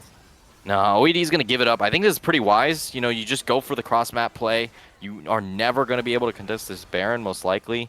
So it's better to just go for these cross-map. Maybe grab up the mid lane turret and the bot lane as well. So that at least puts your map state in a pretty good position. Zohair and Helper are going to try and scare off them off this turret, but not going to happen. So 5 people grouped on mid, and they have a little bit of a window here to maybe just take it down. Yeah, Baron buffed recalls came through. They die for it, though. There, Zohair and Helper on the back line. A nice scatter the wig to deny the engage, and maybe they can find something. Helper going down finally goes down to a sliver of HP, but quality player on the back line finds another beautiful charm onto Kush, locks down the Varus, and it's just a slaughter. Scootin tries to make something happen on K-Technology, but they just don't have the damage. QERW flashes for the empowered auto, but it's a consolation prize. They'll pick up 2, but they'll lose 4. Yeah, I feel like OED had a chance there. I think they split their focus a little bit. I think they just all straight up just turn on the Ahri immediately, and maybe they have a better chance of playing out that fight, which we'll see right here. So they get immediately flanked, and a huge scout of the week here comes out from the Syndra. Does get charmed in the process, but a nice locket there is going to keep him alive. But Kush, crucially, is going to put some effort into trying to kill the Sivir, and in the meantime, quality player actually finds the kill onto the Syndra, so that means you lose all your damage threats in this fight, and I think with a little bit of a different decision making, it could have actually been a big fight there from OED. Yeah, there were opportunities, there were moments of brilliance, there were angles there where there could have been plays made, but unfortunately, at a certain point, it does just become a wallet diff. It's now 7,000 in favor of TWF at 23 minutes. And it's another forbidden book for quality player enjoying some, I would say light reading, but there's a lot of pages in these books so far. Some heavy reading for quality today in these first two games. I mean, I'd say 2 books a day is much more than heavy reading. So I think it's just testament to how strong this mid jungle duo really is. They know Mhm. how to play it together very well. Alpha Day Great might synergy. get caught out here. QERW and everyone else is in the area. Yeah, all 5 members looking to protect the Syndra. Nice little combo there from QERW. Gets him into the wall, knocks him up, locks it down, force Scootin to pick up 1. But now on the other side of the map, Zohair and Technology are just going to continue to free push away. Yeah, mid lane inhibitor is already down pretty much for free. I mean, not for free. They had to pay for Alpha Day, but now they're gonna look for an engage on bot side. All Forge God Technology has a spell shield, but Zohair does not. Gets the cease and desist onto the backline. They're looking for the damage onto Kosh. Do they have it? They don't. They will finally get picked up by a bouncing boomerang from Technology, who's now just free firing in the fight. Quality player continues to slip in and out of the fight, back and forth with the Spirit Rush. And now Rushy is going to be the one rushing away, but cannot go anywhere. Another beautiful charm lands. Teleport's coming through, and I think this game too is just all over. Yeah, they're gonna push in this last wave. This is a futile effort by QERW. Gonna pop the Unbreakable Will, but it's definitely breakable in this scenario. It's gonna be able to survive for a little bit longer, but it runs out, and this is gonna be all turrets down. And that last fight, I really think they played it quite well for OED. They blocked the engage from the REVI pretty well, but it just doesn't Yeah. matter. That was where the wallet diff just comes in. Yeah, again, moments of brilliance for OED. Opportunities here and there, they had angles, but TWF just feel like they are the better team on the day, and they're really showing it. Up 2-0 now in this best of 5. Yeah, I mean, I think winning formula so far has really found their stride. They know what their kind of identity is. It's this mid jungle strength plus just a solid bot lane performance. I've really thought Technology has just played well. There hasn't really been any cracks in that performance there, and Helper's been all across the map because you don't have to rely on your AD carry messing up too often. So definitely a very well played game from them, and I'm having questions here for OED. What are they gonna plan here now? Down 0-2. It's very rare we get reverse sweeps, and even more in the case of this kind of seeding difference. So I'm pretty scared for them, and they really have to find a dominant victory in this next game if they want to make it a competition. Yeah, for TWF, like you said, it really just has been the jungle mid victories for them repeatedly. Zohair and Quality just have this inbuilt synergy with each other where they are, as soon, like in that game especially, you saw anytime a cease and desist went down, there was a charm immediately after. Anytime a target got charmed, Zohair was in the area, landing the vault breaker, getting the cease and desist. And that's, it's like some of it is just, it's already it's good combo. But you need to have a good amount of synergy to pull off a combo like that. And these players showed it off beautifully. Yeah, I just feel like there's been a bit of a disconnect. Like Scootin's moving around the map actually quite effectively, but there's just not the backup that you see when it comes to the map pressure that Zohair gets to play with. Zohair has quality player behind him, and he also has helper sometimes as well. So it's just a lot more of a tight ship. They have the synergy there. So I'm gonna have to see some pretty big outplays and a big step up here for OED if they want to take this serious. Yeah, and speaking of trying to take this series, they're now down 2-0. They're going to have to look for their opportunity to reverse sweep against the #1 seed in all of the Vanquisher. How is the word escape me? All of the Vanquisher format. Thank you very much, my own brain. But we'll see if they can mount that comeback or if TWF is going to make it a quick night for us here. Don't go anywhere. We'll be right back for game number 3.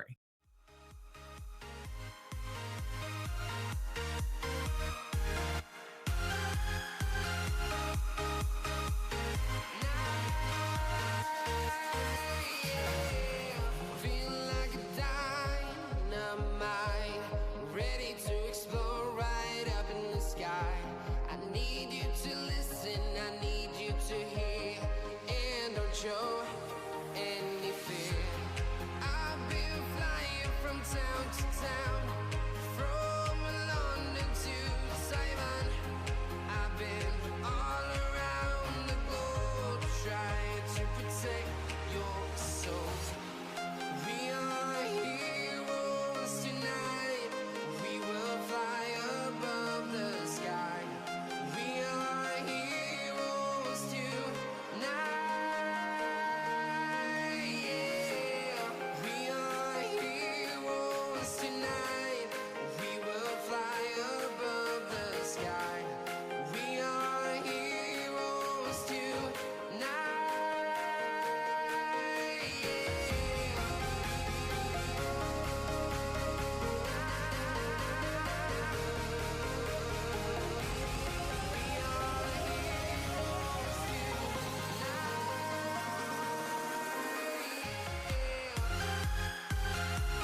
Welcome back, everybody, for what could be our final game of the night. TWF are on the cusp of punching their ticket to finals here against OED, who are struggling for success in this series. They are looking for opportunities. They're trying to find something, but nothing has worked for them so far. So we're going to have to see some big changes here for game number 3.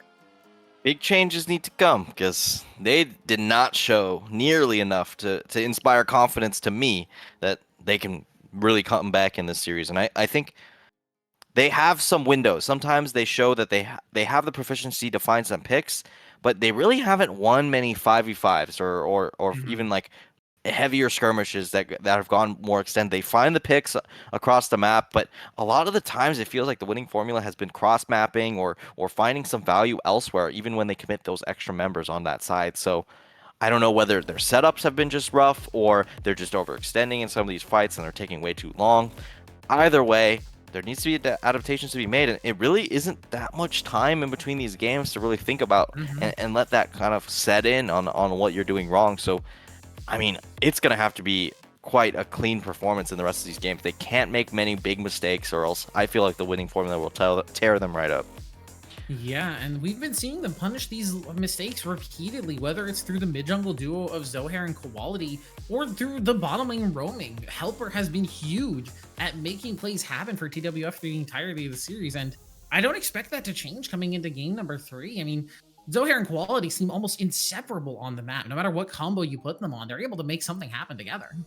Yeah, and I think that just comes down to identity. I mean, they know this is the kind of matchups they play for. I mean, that's why you see some of like Galio and Yone getting banned, for instance. Those are champs that always require a jungler to really find true value out of it. And even if you get rid of those two champions, they still have Ahri. They still have a bunch of other champions that are very strong in these 2v2s. So I think you peel off the Syndra.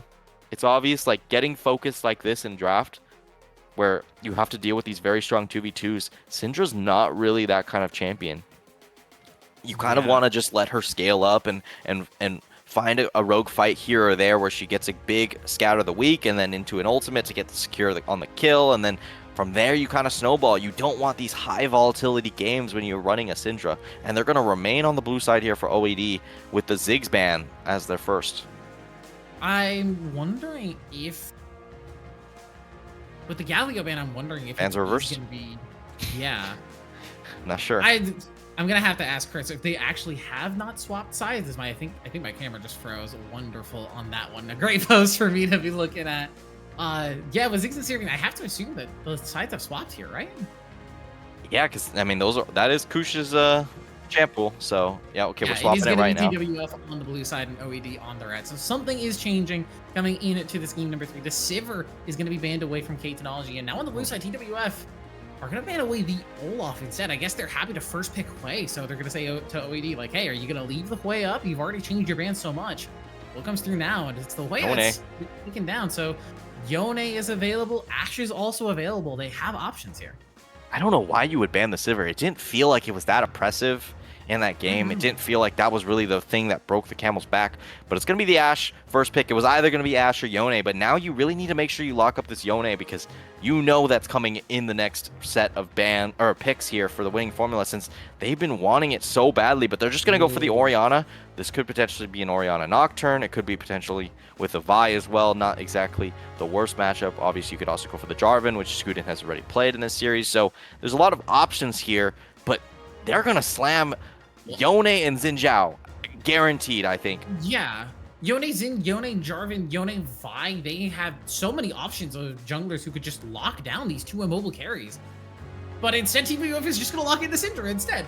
I mean, also a fine matchup versus Jinx and Orianna. Immobile mages and carries versus Syndra. Generally good in her favor, but is TWF just going to run back the game 1 draft? No, it is going to be the Lee Sin now for Zohair. No, you can't. You can't end them like this. You can't end them with the Lee Sin Syndra. You can't do this to them. Feels like TWF is just like we're having a little bit of a for fun game. Yeah, a little bit. I mean, you pick the Lee Sin. He's not strong right now. I'll let you know that right now. He is as mid as he's been ever. So we'll have to see. The Jinx. I thought my joke was funny, but never mind. The Lulu is gonna get banned away from the Ashe Volley Bears. I completely missed it. I'm so sorry. You said Lee Sin is as mid as he's ever been, and I said, but he's jungle. Oh, you're so See, it's funny. funny You're because so funny. normally Yeah, Lee Sin's in the mid lane is mid lane, not mid. You get I it. got it. I got it. Don't worry. OED is going to be banning away Enchanters, which I'm a little surprised by. You would consider that Enchanters plus Jinx would be the way to go, but I guess Catch. WRW just wants to keep playing the tank supports. So looking to just play a tank that I think probably gets poked out a lot, like the Maokai. Yeah, Maokai, pretty classic there. Has a little bit more difficulty in the early game compared to a year ago, where Maokai just ran the rift. Don't remind me. I love that champion. Braum's going to be the lock-in here. So now you have Ashe Braum, one of the strongest pairings on the bot side, into Maokai, who has a very big trouble with lanes that outdamage him. And lanes that have a lot of CC, because when he goes in, he doesn't really go out. No, never. And he's Unless paired you're up with a killing them, Jinx. you either kill them or you die. And Jinx in the early game is not really known for her damage output. I'm going to be honest, I'm worried here for OED. The Cassante on top of it is just icing on the cake, as the Azir is going to be the pick here. That's a classic. That's a classic. Azir top into Cassante. It's a pretty good matchup for Azir. You go Grasp, you run a Leandri's first item, and you just roll it. That's a pretty good matchup, but you got to be so proficient at Azir. So if El Rouge got the experience, I can respect it.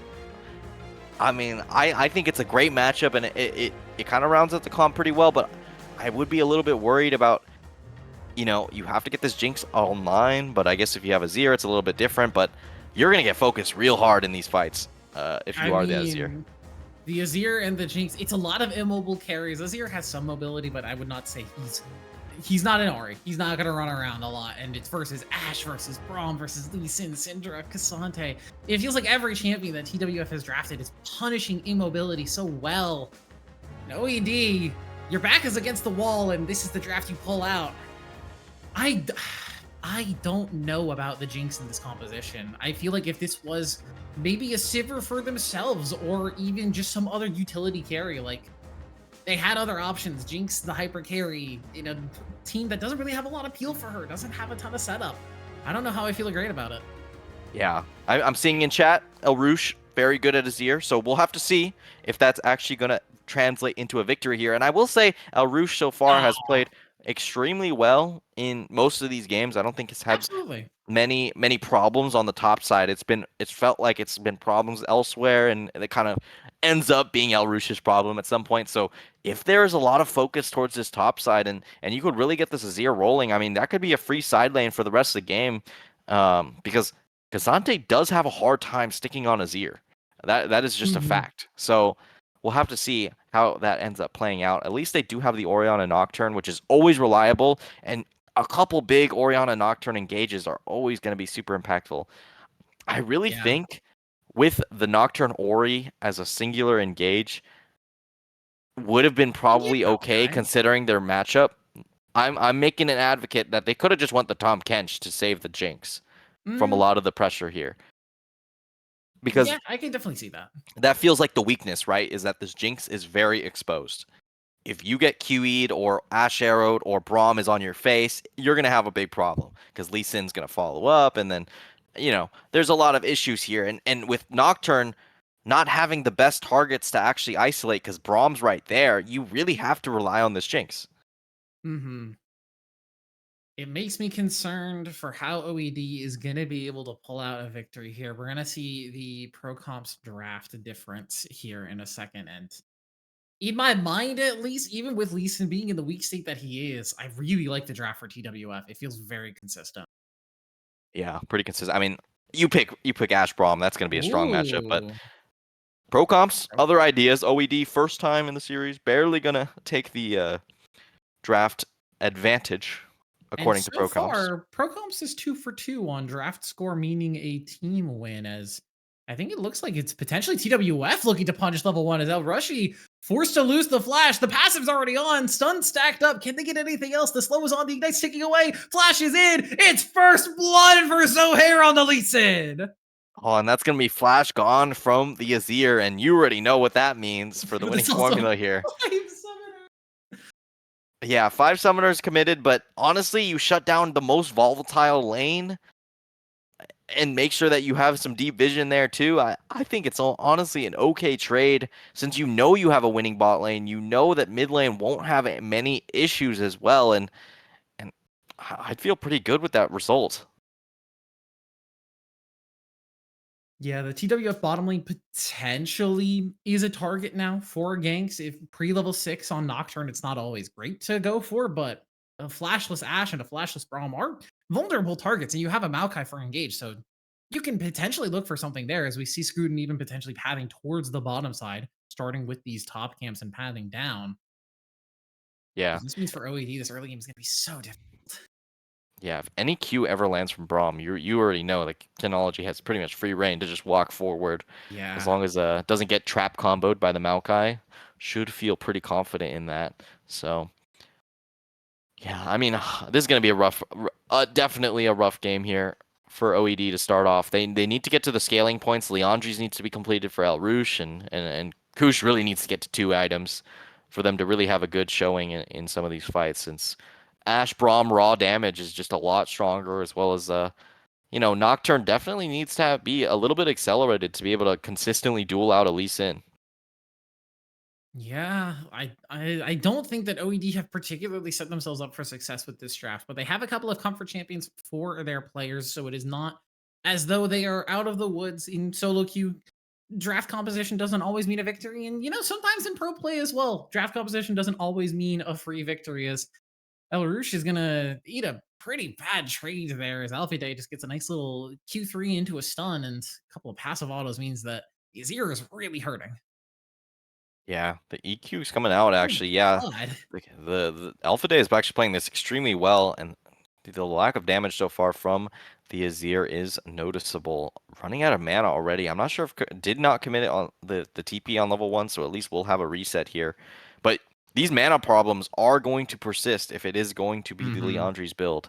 I'm noticing it's not a grasp, surprisingly. It's actually a lethal tempo on the Lethal top tempo, side. yeah. So it wants a lot more kill pressure, but you lose a lot of the consistency in the lane. You don't have the HP regen most notably, and some of the HP stacking is actually quite significant. Lee Sin in the area looking for a gank on I'm So Vile. Yeah, stun's gonna land from that scatter the weak. The ward hop in is gonna land the sonic wave into the resonating strike, but not much else. Zohair eats a tower shot, and now with Scootin in the area, this might just be a dead Lee Sin. I'm so vile, not pathing perfectly, but Zohair gets the shield. One more auto. Scootin with the passive will finish it off. Now red buff onto quality. Might still be in trouble. A good scatter the weak is gonna find the stun on the 2. Scootin with the umbral path doesn't manage to find the kill, but a big win for the OED mid jungle 2v2. Yeah, the flash on no flash on Lee Sin really gonna be what hurts it. I mean, that was actually a pretty good counter gank. Lee Sin just going for some cheeky damage to force a reset of I'm So Vile. Actually gonna get punished out here. And now Technology's in a pretty bad spot with no Braum in the area. Yep, there's that Maokai W into the Q, into the sapling. Do they have enough damage? They really don't. Kush doesn't do anything in the early game, unfortunately, on the Jinx. And now with Braum in the area and Zohair pathing down, this might just be a dead Maokai. Flash still held on to, but the Sonic Wave lands. Flash away. Nice little cancel there on the resonating strike. I mean, it's QERW will walk out. Yeah, very impressive on the damage cancel there. But I feel like I know it's extremely risky, obviously, but I think if Jinx just flashed forward onto the dash, they might have damage to just kill there. But now Alpha Day has flash, gonna go for the trade kill. Ooh, flashes in, but El Rushi has the shifting sands and will walk his way out of their Q3. Not in time. Scootin will find the second kill of the game. Yeah, and that puts your Azir back on the board. Gonna be able to clear out this wave, get a nice reset here. Has no TP, so it was actually pretty crucial. You get to shove in this wave and get kind of a free back here. And yeah, I'm curious what the build option will be. Leandri's obviously the classic in top lane. Into the usually actually either Oh. tanky or not. So it's gonna be Nashor's first. Makes sense with the lethal tempo. Mhm. But it means you will be very, very squishy. But with how many isolated targets they have that could be targets, Orianna, Jinx, and the Azir as well, there should be a plenty of kind of decision making for TWF to kind of have to go through. Yeah, nice little trade there that we saw from I'm So Vile, taking advantage of the level advantage. Not even burning the ulti, just threatening it and making sure quality is, you know, worried about it and thinking about it in the future. It is also first strike on quality player on this Syndra versus the Aery on I'm So Vile. I've seen a lot of Orianna players move towards Comet nowadays and putting a few points in W before they get anything else done. Some even maxing it before they start maxing out Q just for some more consistent damage. But Airy with Qmax is always a safe way to go. There's that paranoia locked in on to Quality, who has the flash away. The fear's still going to land. I'm so Vile is out of range of the potential shockwave. Will finally land it, but Scootin already finished off Quality. Flash and a dash from Zohair to get out of dodge, and Scootin comfortably on the board. QERW and Helper now rotating in. Potential 2v3, but with Zohair having no health, I don't think there's a chance for anybody to do anything here, as Helper's just going to be forced back.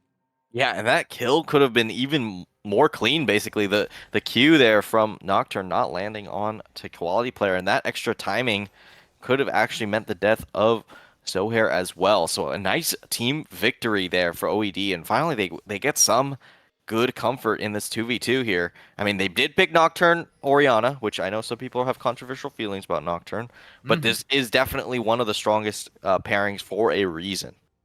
Yeah, first Nocturne ulti is a kill for Scootin. Not the cleanest use of the Paranoia as an engaged tool, but you know, if you pick up a kill, you pick up a kill, and getting that first important pickup off of that Paranoia is very important for the Nocturne. So Scootin 3-0 now on the board, looking to finish up what I think is going to be a Black Cleaver first. I'm trying to remember my build pass. I think that's going to be Cleaver first. It could also be Stridebreaker, I believe. Oh yeah, of course, it's Stridebreaker. It could be what's the name of the item? The hex. Oh, Hexblade. Experimental Hexblade. I'm not sure if that's worth I don't know if it has Siege in it. I think it might because it has some sort of HP component, but I'm not sure if they would go that first because that means you're outpacing your Orianna ult most likely with the Paranoia. So I'd rather just see the classic Stridebreaker make it much more difficult for these immobile carries to actually make it out. As I just wanted to shout something out right before we get in this fight. The bot lane CS diff is pretty intense. Ooh. Oh, there's the Paranoia into the Shockwave. It finds 3. A massive combo for OED onto the back line, and that means GWF is going to get shredded apart. Zohair makes a valiant play on a Scootin in the back line, but can't make it happen. Quality will finish it off with the ulti, but it's a double kill to I'm So Vile at the end of the day. Yeah, a nice map movement play there, and another Nocturne Paranoia combo there is just going to mean that is a done and dusted deal there. Topside, Alpha Day wants the fight, has the all out. El Rushi, though, does have the Sands, the soldiers protecting him, and QERW says, I'm helping my top laner, and OED coming out big in game number 3. It feels like they finally found their footing in the series. Yeah, the real problem is the Jinx is so far behind. In the picture-in-picture during that fight, Ashe actually just chunked out Jinx, forced the flash and the cleanse out without having to burn. Holy. Yeah, burn her own. So it's definitely a significant advantage towards the bot side, and that's really going to be what the winning formula play through, since they haven't found as much success on this top side. Yeah, I really feel like this is the issue when you draft a Jinx in your composition and you don't give her a lot of resources. If this was a Sivir or a Mage of some kind, you could play more towards your bottom side or play away from your bottom side and let Kush just sort of free farm. But Jinx is a champion who needs help. She needs resources constantly. She is a hyper carry, and in the early game, if you don't give her any help, she's not going to make it to late game. Yeah, definitely one of those champions you definitely have to nurture, which is surprising. But they want to play through this Azir and this Nocturne Orianna combo, of course. So it's to be expected, but that just, it brings back the question of why Jinx. But sometimes drafts just pan out that way. Phenology is going to be forced to lose the flash, but Scootin is here, has that Stridebreaker already, and this should just be a dead Ashe. Kush will get the kill with the Super Mega Death Rocket. Yeah, nice setup there. It forces out the flash as well. Phenology just doesn't have the Enchanted Crystal Arrow to actually maybe potentially make it out there. And yeah, extremely well played. And you get Jinx back in the game quite a decent amount. Should be able to grab up maybe 2 plates on the bot side and then snowball that into the Drake as well. So I think this is a well-timed play from OED, and they're playing pretty clean so far. Braum on the top side, though. Yeah, Helper looking to punish El Rush E. Passive stacked up. There's the stun Q3 for Alfie Day, just waiting to be used. Gets away from it, but El Rush E forced away from the turret to do so, and that means Alfie Day will find that kill pretty much for free. Yeah, the Streamer Shuffle not on the board just yet. I mean, it was literally a couple seconds max to actually have that in the pocket for Azir, so just barely getting taken advantage of there. on the top side. And now, in the top jungle, they're putting a bit of a trap play onto the Nocturne, but this could be your demise as well, since that is the Nocturne Orianna combo walking into their jungle. They have an inkling. No. Glacial Fissure used. Scootin does get the shockwave set up onto 2 when Zohair goes down. Scootin, though, 1 HP, manages to survive. The Enchanted Arrow doesn't kill. Triumph OP! Scootin will live. QERW will find quality. And what looked so good for TWF at the start turns to disaster so quickly. Yeah, a fully stacked Luden's Companion there on Orianna just one-shotted Zohair, and I mean that is extremely well played. I don't know if they had I think the deep ward in that top In the lane Raptor bush. Pit. Oh, true, the Raptor Pit one. Yeah, I thought that was the other team's TWF's actually. So yeah, I guess they just had the full awareness there, and they just opt for it. And I mean, that's what you're kind of hoping for. They grouped up, and guess what? They were stacked in that bush. So it was a very well played fight there for Scootin as well. Yeah, I believe it was when the Lee Sin got locked in the draft. You were saying this champion has never been more mid, and by golly, I feel like I'm seeing it because Zohair has been so influential in this game as they are going to execute a dive on to Kush. Zohair has been so influential throughout the entirety of this series, but in this game 3, he feels a little invisible. Finally makes something happen on the bottom side of the map there, but it just feels like Scootin just has the better of him across the map with these paranoias. Yeah, I mean, Lee Sin has a big problem, needs to snowball very hard, and Nocturne's not an easy champion to duel as the Lee Sin, since, you have the spell shield to block out on the Sonic Wave, and as well, if the Lee Sin goes in, you could just instant fear. So if you don't have a ward in your pocket, you're not going to be able to dodge out on that either. So it's actually quite a difficult matchup, and it just feels like the map movements haven't worked out as well since you don't have as consistent of setup CC as you have in the past couple games.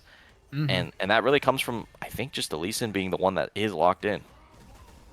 Yeah, I mean, if it was something like the Vi or the Xin that we were talking about in the draft, maybe there's a bit more setup for TWF, but right now it's the Lee Sin again, kind of feeling a little invisible, looking for those opportunities to try and make something happen on this map, but right now it's OEDs. They're up 3,000 gold at 14 minutes. They're feeling very comfortable as El Arashi. Oh, a nice unstoppable, and now all out, but it's all out into the waiting arms of the members of OED. The Chino Crystal Arrow's gonna land though, but Iris of Vile is already teleporting in and saying goodbye to help for Super Mega Death Rocket used, but it's just too little too late. But a big win for OED on the top side of the map.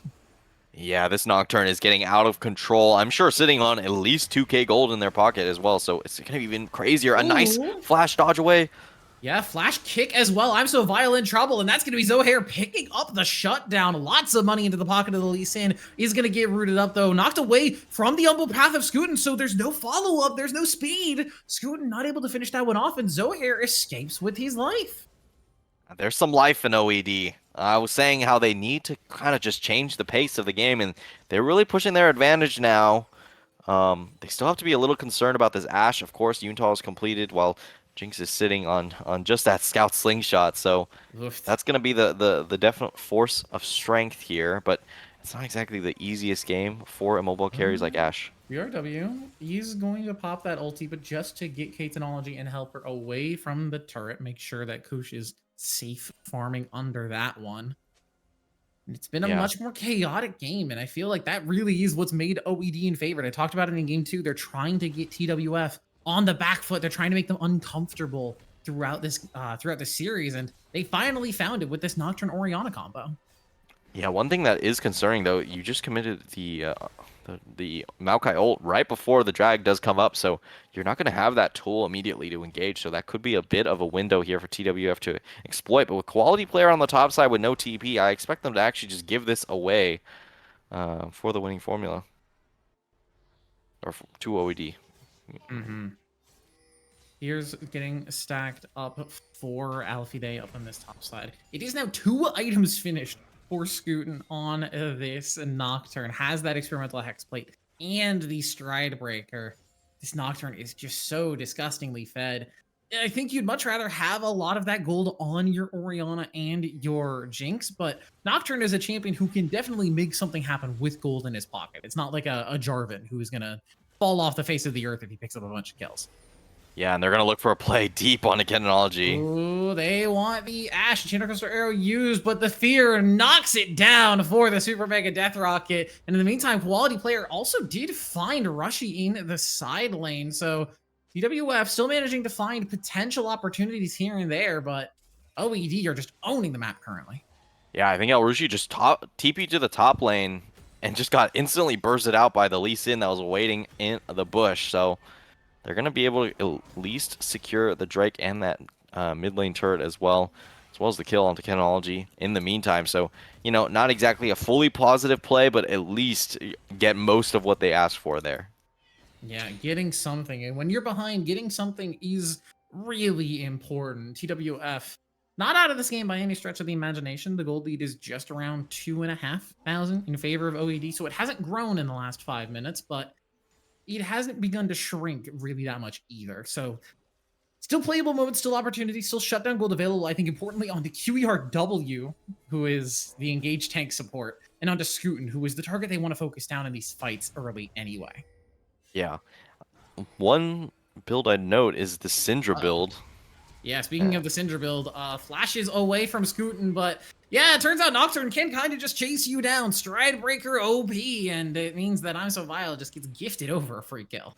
Yeah, pretty free kill there, but yeah, as I was about to say, the Syndra build is just feels bad. I gotta say, you're building Blackfire Torch. Blackfire Torch into a Mercurial, or what? Not The Mercurial. Excuse me. Verdant Barrier. Verdant Barrier. I was thinking of what it builds in. Oh, Banshee's Veil. That's it. Mm-hmm. Yeah. So you just don't have the damage really to be able to burst anyone. They're gonna TP towards the mid lane. They want to take this turret immediately, Yeah, and they'll they're actually gonna find have the Rift on the top Technology too. and Helper, but Rift herald up on the top side means that Alpha Day is going to get something done here. Vile will spot out Zoa Hair. It is Eclipse on the Lee Sin, so they have to be a little worried as Alpha Day is just going to start to navigate his way out, but Shockwave means that you're right back in, unstoppable on top of the traps. There's just nowhere for the Cassandre to go, and Vile now on a killing spree. Yeah, I mean, one step forward, two steps back here for TWF. I mean, they've been keeping the gold pretty even, but they find a lot of deaths in the mid lane here, which we'll see a replay again. The Maokai ult just doing dividends for them, and El Rouge just finds a nice shuffle on top of it, and right into the turret's waiting arms, and now your Azir is really on the board. And yeah, it's pretty simple here. I'm So Vile, extremely powerful, so not scared of Zohair at all. Just gonna be able to kite out this play as Alpha Day just gets locked up and not much to do at all. So Guys, is Maokai still, like, just the best engage in the game? Paranoia. Speaking of engage, into the mid lane. Nice flash from Technology over the wall and out of harm's way, but flash traded for the Paranoia. Scootin's happy to take that one. they're gonna go for an extended play here. Not gonna land it on the Unleashed Power. So I'll look for it now. Potentially going back in, lands the knock, but immediately forced to flash away as, yeah, that's what Braum versus Maokai looks like. Maokai has to be careful when he picks his all-in timings. Yeah, able to at least skirt away. Has to use the flash though. But as we were saying, Maokai, yeah, still definitely one of the best engages in the game. For fun, his ultimate covers the entire river. So just to be silly goofy about it. yeah, El Rouge on the top side is getting 1v1 right now. Got ulted Yeah. back in, and then nice cancel. Unstoppable, beautiful from Alfie Day, but now the rest of the members of OED are going to start to rotate in. Flashes forward, tries to find the Azir, but El Rushi also has the flash, and I don't think he'll be escaping much in this moment, but Alfie Day still manages to find one. Cassandre is a champion made by Riot Games in the game League of Legends. Yeah, I mean, that was just well played as well. Has a Spirit Visage, so actually a surprising amount of healing off of the Omnivamp, the W from the Cassandre there. So I think it just caught Azir off guard there and just one-shots them. So yeah, now, the true damage on that W is also disgusting. yeah, so, you know, so far pretty well played here from Alpha Day, considering, you know, this is supposed to be a very Azir-favored matchup, all things considered. Yeah, now has that Fimble Winter completed, so it'll be even more difficult to actually take out in the 1v1. Those extra shields coming from W procs, from Qs. It means that El Rushi is going to have to be pumping out a lot more damage to actually get through this Cassandre. Yeah, going Void Staff second after Nashor's not exactly unexpected, but I don't know. I feel like this just achieves the same effect as the Yandris, but I'm not the Azir expert, so I won't speak to it that much. So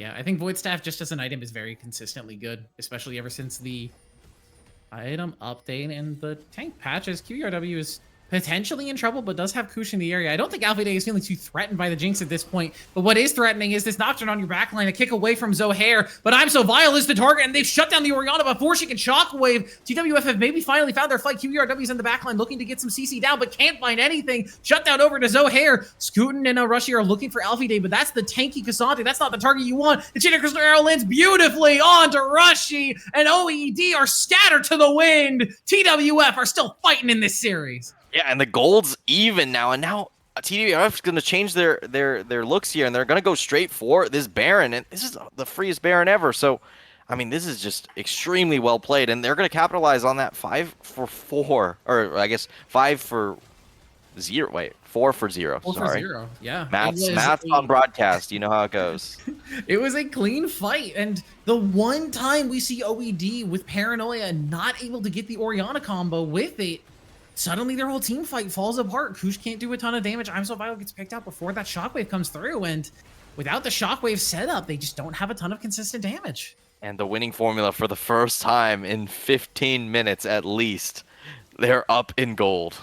Incredible. Let's get a replay of exactly what happened to start this fight, because we just saw what was happening on the bottom side as they just find Scootin looks for backline access. Oh, the ball just wasn't on to the Nocturne, so they couldn't get the combo down, and now your Orion is immediately gone without using the ultimate there, and then Maokai does go down immediately afterwards, and this is just a long extended fight. Alpha Day has no threat left on top of him, so just going to be able to find the damage there. Jinx cannot be autoing anywhere close due to the gap close there for TWF, and that's a massive swing for this game. We were saying how OED is feeling pretty uncontested, and one fight just like that, and the winning formula just breaks open this game. Yeah, a massive pickup for them again, finding a gold lead for pretty much the first time over this entire game. And OED sitting on Soul Point, but they didn't manage to pick up that. They did manage to pick up that dragon thanks to Kush. So again, sitting on Soul Point in about 4 minutes. If they can outlast this Baron buff, they can look to try and contest it. The gold is even. They're not done playing the game. They're not out of it by any means. But QBRW has to pop the locket and the ulti to make sure that they can get under tower safely. And it feels like we're back to game one, even though the gold lead doesn't really look like it. Yeah, they're having the pressure to actually be able to siege here. They just have better poke. So if the engage doesn't land here for OED, they're going to be in a bit more of a rush time. Okay. Very lucky the E did not get canceled by that W there. So that could have been a disaster. And that would have really opened up this push here for TWF. Mm-hmm. Helper is going to spot out that somebody is back there behind Combo. that wall, but there's the Orianna Nocturne. They are going to blow up K-Technology. Goodbye to the squishy 80 carry. But now 2 ultis burned for 1. Is there anything that TWF can do? Helper gets a massive Glacial Fissure, but they just don't have any follow-up damage. Zohair doesn't have any access onto the backline. Alfie Day already taken so low. A beautiful kick onto 4, but there's nothing else to be done for it. Scootin is still chasing him down, still wants more blood. Spell Shield already burned. They may have overextended. The Zohair is going to fly back in with that resonating strike, and there's the all out from Alfie Day. Is going to pick up the Maokai and force him all the way home. Nocturne got picked up. Scootin went down, and now Kush on the run. But Zohair has the ability to chase this one down. Sonic Wave, it doesn't land, so Kush should be able to walk away from this play, and will manage to survive it. But just a little overextension for OED keeps the game even. I've seen that story before, an overextension. But now they're going to look for El Rouge and just going to get flipped in. Whoo, a big shuffle on to Zohair means that the Lee Sin is the one getting shut down this time around. Quality maybe looking for a potential pick onto Kush, but the Jinx walks a little bit too far forward, doesn't get hit by the Scatter of the Week, and now Quality, I think your time has come, my friend, knocked down. K-Technology, in a little bit of trouble, does manage to sidestep the zap, but it's overextension into overextension. It's throws back and forth. Yeah, it's very scrappy, but I mean, still, TWF 5 minutes ago, you would have never expected them to even be in this position. So honestly, it's not even the worst there. They're not going to be finding much off of the Baron. If anything, it was a little bit of a minus play. But at the same time, it does get it off the the table for OED to take for another 2.5 minutes. So they've bought themselves some time, and they really need to play for this next Drake. They cannot be giving Mountain Soul over to OED. Yeah, it is the Hex Tech Soul, not the Mountain Soul. The overlay is in fact lying to you. Thank you, Oh, Riot Games. sorry. Don't worry. We don't need to tell what kind of dragon is on the field at all. It's fine. It is going to be Hex Tech Soul though. So if OED can pick it up, they're going to be able to shred team fights more than they already have been over the past game. But if it starts to go in TWF's favor, a lot of Hextech Dragons in the pockets of an Ashe, of a Lee Sin, of a Syndra. These are scary champions to have these permanent buffs on. Yeah, at least for the most part, this Cassante is pretty strong. Pretty much Yeah, untouchable he's by gonna get his pretty much he's gonna get his everyone. Canic Recurn, and I don't know who kills him. Just Jinx. That's it.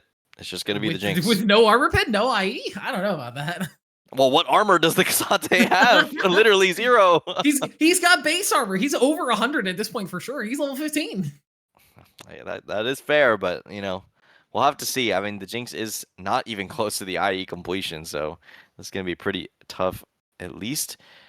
And I think TWF have actually gotten the control of this Dragon Pit, so they have the advantage. But of course, this could all flip because Nocturne just skips neutral as per usual. Yeah. But they're forcing him out. They want to find the pick on the Scuden. Ooh, flash forced and the ultimate burn from QERW. In the meantime, El Rushi is split pushing on the top side. So TWF, you need to make a decision. Are you playing for the dragon? Are you going to lose some base? Or are you going to try and send some people back? And maybe, actually, OED is the one making the call. And they're saying, hey, screw the dragon. This is only their second one. We're just going to start opening up their base. Yeah, getting the inhibitor could be pretty good here because they don't really have good side laning. Yeah, their side laning is pretty consistent with the Cassante as far as actually surviving there and being able to catch waves, but actual wave clear itself is going to be pretty difficult. But the inhibitor doesn't go down. They do lose another turret. Arrow is going to land on a Kush, has the cleanse, but doesn't really need to burn it yet, so he's going to be able to hold on to that one. Helper in the mix of things, trying to find the pick onto QERW. They'll find the Maokai, but it's just the Maokai, and they lose 2 turrets for that pick. Yeah, Maokai definitely someone you could afford in that scenario, but that's three seconds left on the Baron here. They could actually threaten it, but as soon as Maokai comes back up, you'll have to worry about that ult when he does come back. So that is definitely a concern. Yeah, the ball combo Baron, is online. Doing Baron in the face of that ball combo, even if it's not fully comboed out and that shockwave just lands onto 1 or 2 members who are Baron buffed, debuffed, that's 2 dead members of TWF, I'll tell you what. Yeah. Scootin has the ball online. Gonna look for it. They might have found. They're looking for Katenology. The shields come through. Katenology survives for way too long, but Kush will finally lock that one down. Helper will be next. It's a double kill over to the Jinx. And now Alphide looking for the launch over the wall, picks up Scootin and drops him into his team. So they'll find one back at least. 2-for-1 trade in favor of OED, who are looking for any more potential opportunities, as it's actually TWF who want to continue the fight, even a man down. Yeah, Zohair looking for it. Doesn't land the Q. The stun comes on through. the Kush, still had the cleanse, so able to get out, but now it's Alfie Day, the one locked up, and now Kush gets to be excited once again. Tries to sidestep away from quality player, but they have the unleashed power, perfected and deleted goes the Jinx, so it ends up being a scrappy 2-for-4 overall. Yeah, pretty scary fight though. I think the winning formula just overplayed their hand. They found the pick on the jungler meant that Baron cannot be done. And now Zohair getting chased out, wants to fight. Oh, Rushy gets kicked! His head is gone! Zohair locks him down, and now QERW the one in trouble. It's the blast code over the wall, but it takes Zohair with him. And now with 2 members picked, a nice attempt from the Maokai. With 2 members down, TWF in control of the Baron pick. Katenology's back. This might just be their Baron. Oh man, it's just throw after throw for both of these teams. And now Scootin trying to make their way towards the Baron here, but it's so difficult. Has the Ori combo now up with the vision of this ult? Maybe they're going to go for Paranoia in. Oh my god, the rocket gave him vision to get in the pit and fan the shockwave onto 2. He'll find 1, but Scootin should fall eventually. He'll find 2. A massive amount of damage coming through from the Nocturne means that the Baron for TWF will be denied. Oh my god, it's going back and forth. Each team doesn't want to let this go, but I mean, the Baron is still up, and now, with how this pacing is going, the Dragon is going to come back up by the time the next fight actually ends up occurring unless Orianna and Nocturne just force it again as soon as they respawn. Yeah, I mean this is a very scrappy game. I thought for a second there that Zohair was gonna live, and Technology were gonna live, and then actually just barely Nocturne has enough damage. Yeah. The rocket coming through to give Scootin the angle to get in and combo with Orianna onto those two squishy members. It's exactly what I said. When you get debuffed by the Baron, you lose some magic resist. And what is Orianna really good at? Blowing up squishies. She's at 3.5 items with 10 stacks on a Dark Steel. Now level 16, that shockwave is going to one-shot somebody. Yeah, I mean this is definitely at this point the gold does matter, but at the same time Not that it's much. a lot of it does, yeah, not that much, and also a lot of the main factors of this game is who is hitting their skill shots better. El Rouge. Skill shots. El Rouge is trying to do damage to Alfide, but you know, Cassante as Cassante does, as QERW now potentially getting engaged on Zohair lands the Sonic Wave. Maybe looking for an all-in, but Scootin and Kush are here. In the meantime, topside El Rushy does go down, but it's traded for Zohair on the bottom side, and now Technology is the target in. Shockwave, Mega Death Rock, and everything burned onto the 480 carry. Locks her down. The root comes through. QERW finds it, so Vile can find the kill. And OED have control again and are looking for the Baron Pit. Yeah, Alpha Day at least getting the kill on the top side, and now they're gonna change their attention towards this Baron. But it's so hard to contest with just 2 tanks, so they're gonna try to shove out this mid lane and potentially threaten the turret. But I feel like it's just futile at this point. You need some of your damage dealers up, and Baron over to OED. They need to close out this game. I think. I mean, they have a little bit of more time with having the Azir and the Jinx. They should theoretically outscale, but you know, every fight is so far been a risk. Yeah, the dragon is being set up currently, but we'll get a replay on this fight as Zohair just a little bit too confident stepping forward without vision, and Scootin just blows out the back line. Yeah, Ash really can't do much there, and now the dragon getting finished up right in front of them, and the shuffle comes through. Shuffle on to 2. El Rushy finds the 2 members who were trying to contest the dragon, but the rest of the team just is not in the area. Overstep from TWF again means OED comes through with a big win. Technology, you better be careful. Step it up confidently into the 3 members, or into all 5 members of OED with a couple of recalls finishing up. Arrow used just to deny some recall timings. They're looking for exit frags here. Zohair wants to find a way over the wall, but I think just a little overzealous. Yeah, they at least the Enchanted Crystal Arrow not that long of a cooldown at this point in the game, but it's still, you know, it just feels like they overforced a little bit. TWF can't be, you know, just standing there watching them take the Drake with the 2 tanks there. I feel like you just have to drop it. The pacing is just too poor for TWF to actually be able to contest that. So OED now put themselves in a great position to just close this out with the Hextech Soul. And yeah, I mean this is so far turning out to be quite the banger of a match despite how the early game went. Yeah, despite the first 2 games in this series, OED are not done fighting. Scootin's gonna tank a combo there from Quality, but has enough health in the back pocket to just shrug off any of the damage. Health is a pretty good defensive stat, and Scootin is sitting at, what, just around 4.2 thousand? It's really hard to one-shot this guy through his Sterax. Yeah, mid lane turret getting forced out. Here comes Maokai combo. There goes Technology. Shielded up, though. Lots of good defensive play from Helper, trying to keep the AD carry alive, and Technology is not one-shot. Zohair manages to stay alive as well. Kush flashing forward to try and find the resets, but Helper can't lock it down in time. Kush picks up a triple kill on the Jinx, looking for some more damage onto Alfide, but can't find the damage in El Rushi. Finds Quality player at Alpha Day, locks QEWR over the wall, but you're outside your base, and OED has the Baron buff Nexus turrets in their eyes. They're looking to start their reverse sweep in game number 3. Yeah, they're going to be able to close out the game using the nice combo there of the ultimates. It didn't actually land, but Kush playing on the knife's edge there. 1v3 finds just enough damage to cut through the Braum shield and find the triple on the backline. Oh, that flash forward is the moment in an AD carry's life where either you get the triple kill and you look like a god, or you die and you look like you just threw the entire game. And thankfully for Kush, he found the angle and he's looking for a potential setup for his team on the reverse sweep. Wow. I mean, OED, they definitely performed, but I'd be a little concerned about some of those mistakes you were making. You almost let it slip from your grasp.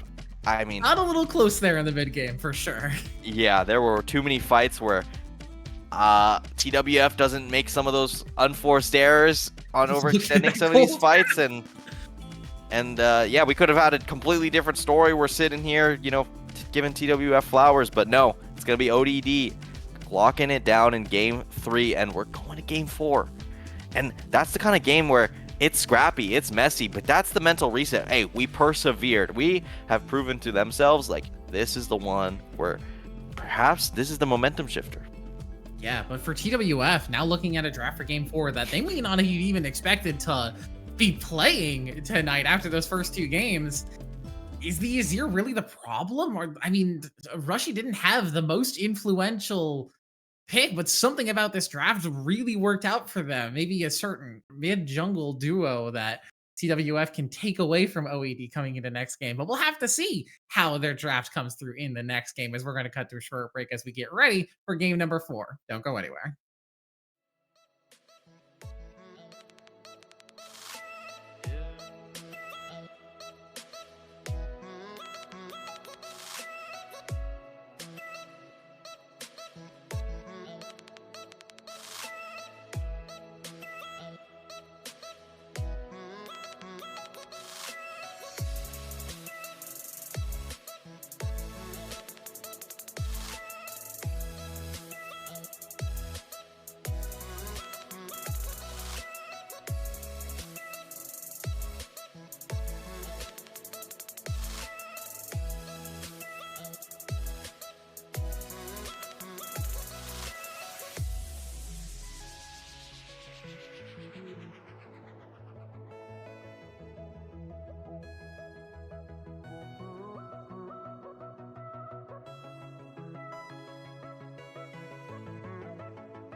Welcome back, everybody, and welcome to those of you who are joining us over from the second Titan stream, where their series has just finished up. Iridescent Dawn Frozen has won 3-0 over Iridescent Dawn Ignite, and now TWF and OED are fighting to face off against IDF in that finals. The series scores 2-1. OED have begun to climb the mountain that is a potential reverse sweep. Yeah, I think they have a good shot. I mean, they definitely showed some good stuff in this last game, but I don't anticipate TWF to draft something so drastic as far as just flexing. I mean, you're not going to draft Lee Sin again. I pretty much hope guarantee not. that. I think they're in for a world of hurt if they do again. I think it was more just an inspired pick where, you feel like, hey, we can actually just outhands them and maybe potentially take the win. And honestly, they were pretty close in some of those, after some of those fights went wide for OED. So I think definitely they should feel pretty good about it, but it's not exactly as simple as it was about 30 minutes ago. Yeah, I think this was a little bit of a, we called it out in draft, it's a bit of a for fun game. I think TWF was playing. They were like, hey, we'll just play a little bit of Lee Sin here, see if it works out, see if we can have fun with it. But I'm sensing that there's a champion that is not going to be allowed through. One of two at the very least, as you can see on the bottom of your screen there.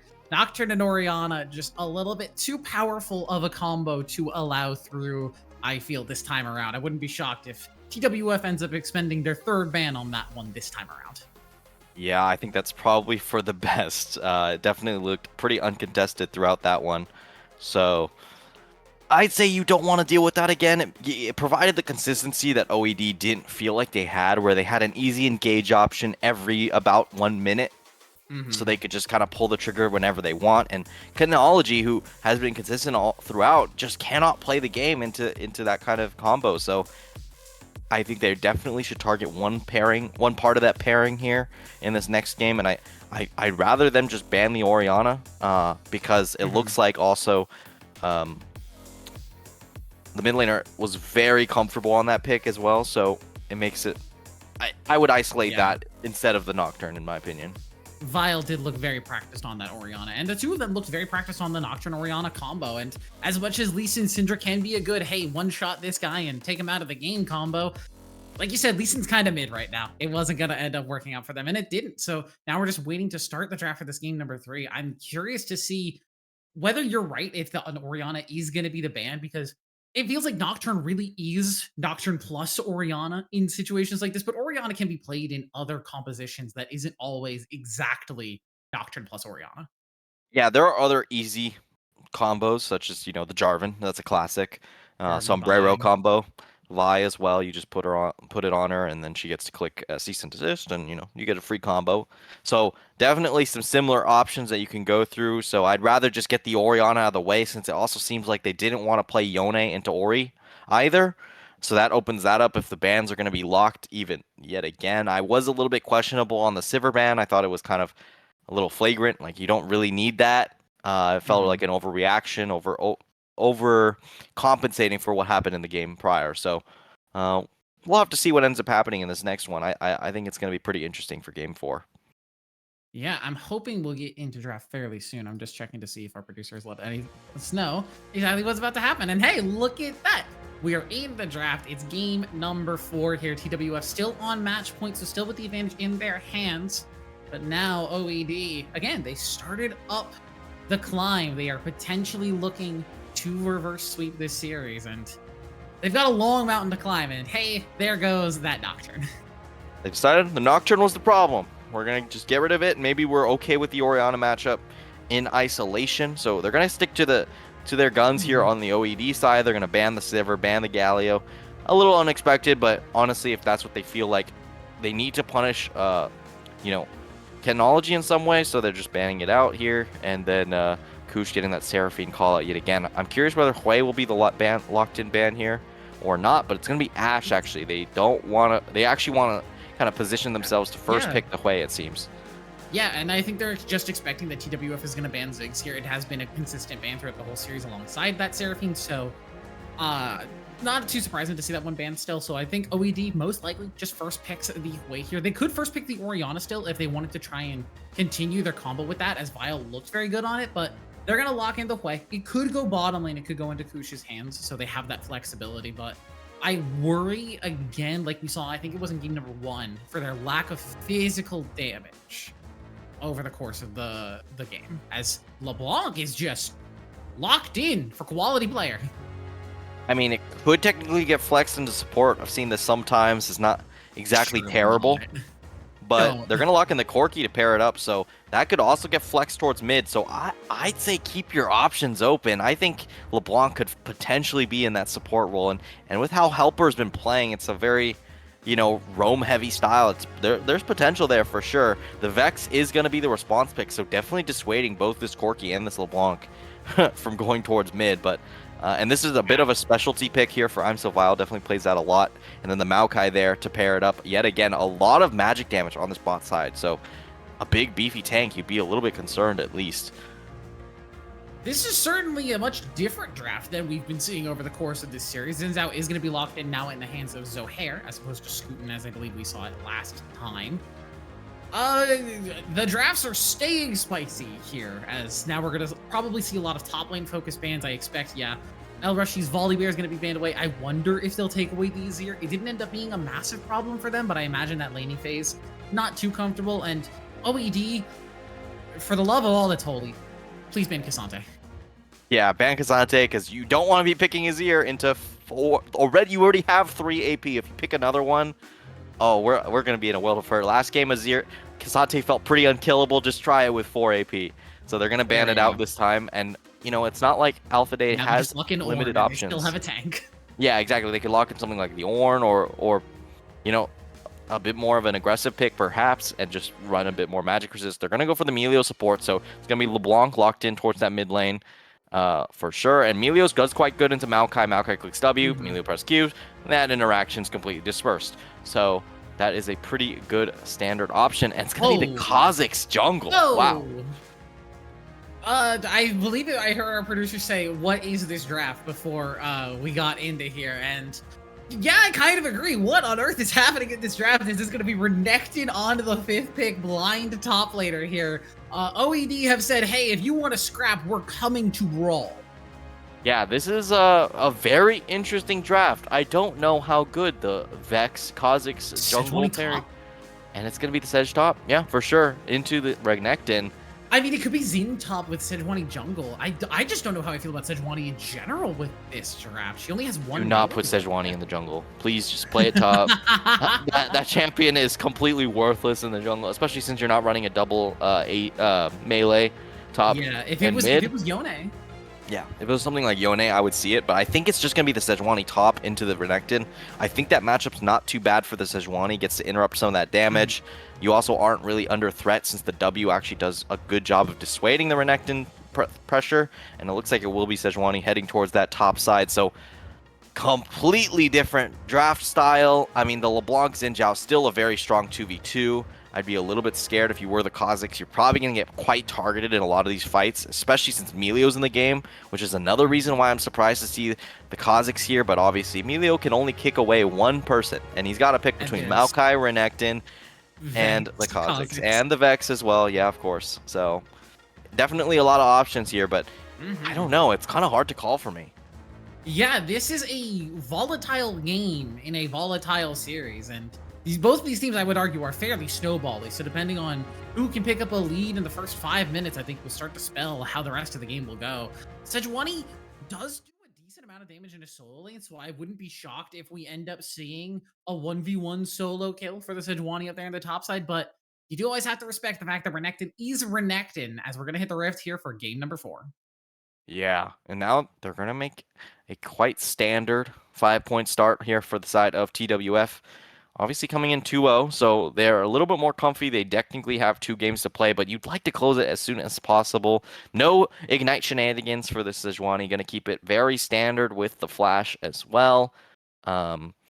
Definitely a lot of kill power still, and should have good setup with the Xin Zhao as well. Ooh. But they're stacking for this bush. I think this might be a delayed invade here on the top side, but they're currently playing around it decently well.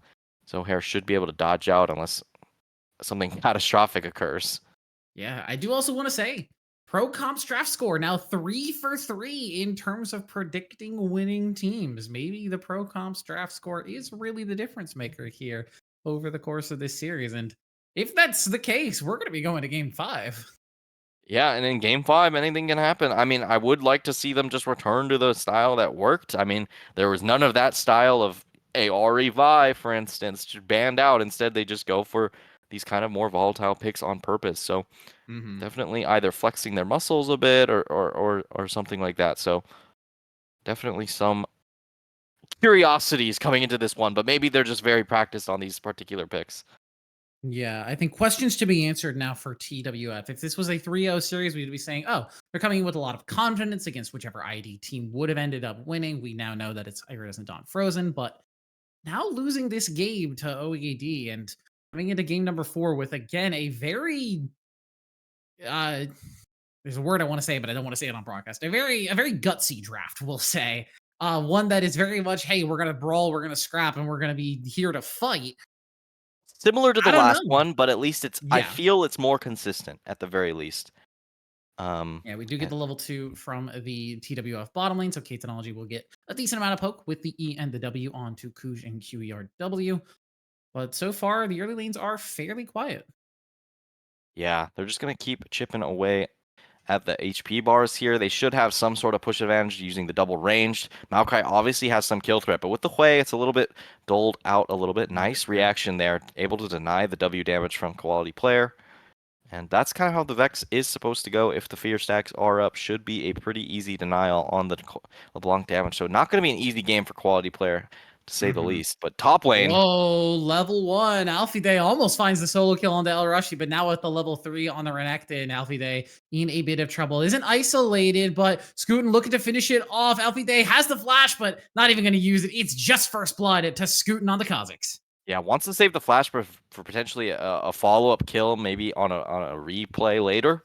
But you know, showing a little bit of dominance in the matchup, maybe a little bit more experience, obviously, since it's much easier to play the weird pick in a standard matchup than vice versa. Yeah, I do also want to point out that Alfie Day ended up opting for the Doran's ring first, and I wonder if a Doran's shield might have allowed them to pick up the kill because Sejuani doesn't have a lot of scalings in general, in all honesty, mostly HP, but a little bit of AP. And I wonder if just the extra defensiveness from the shield might have allowed them to pick up the kill on to Scootin there, or at least threaten it a little bit more and maybe get the flash to get out of the way.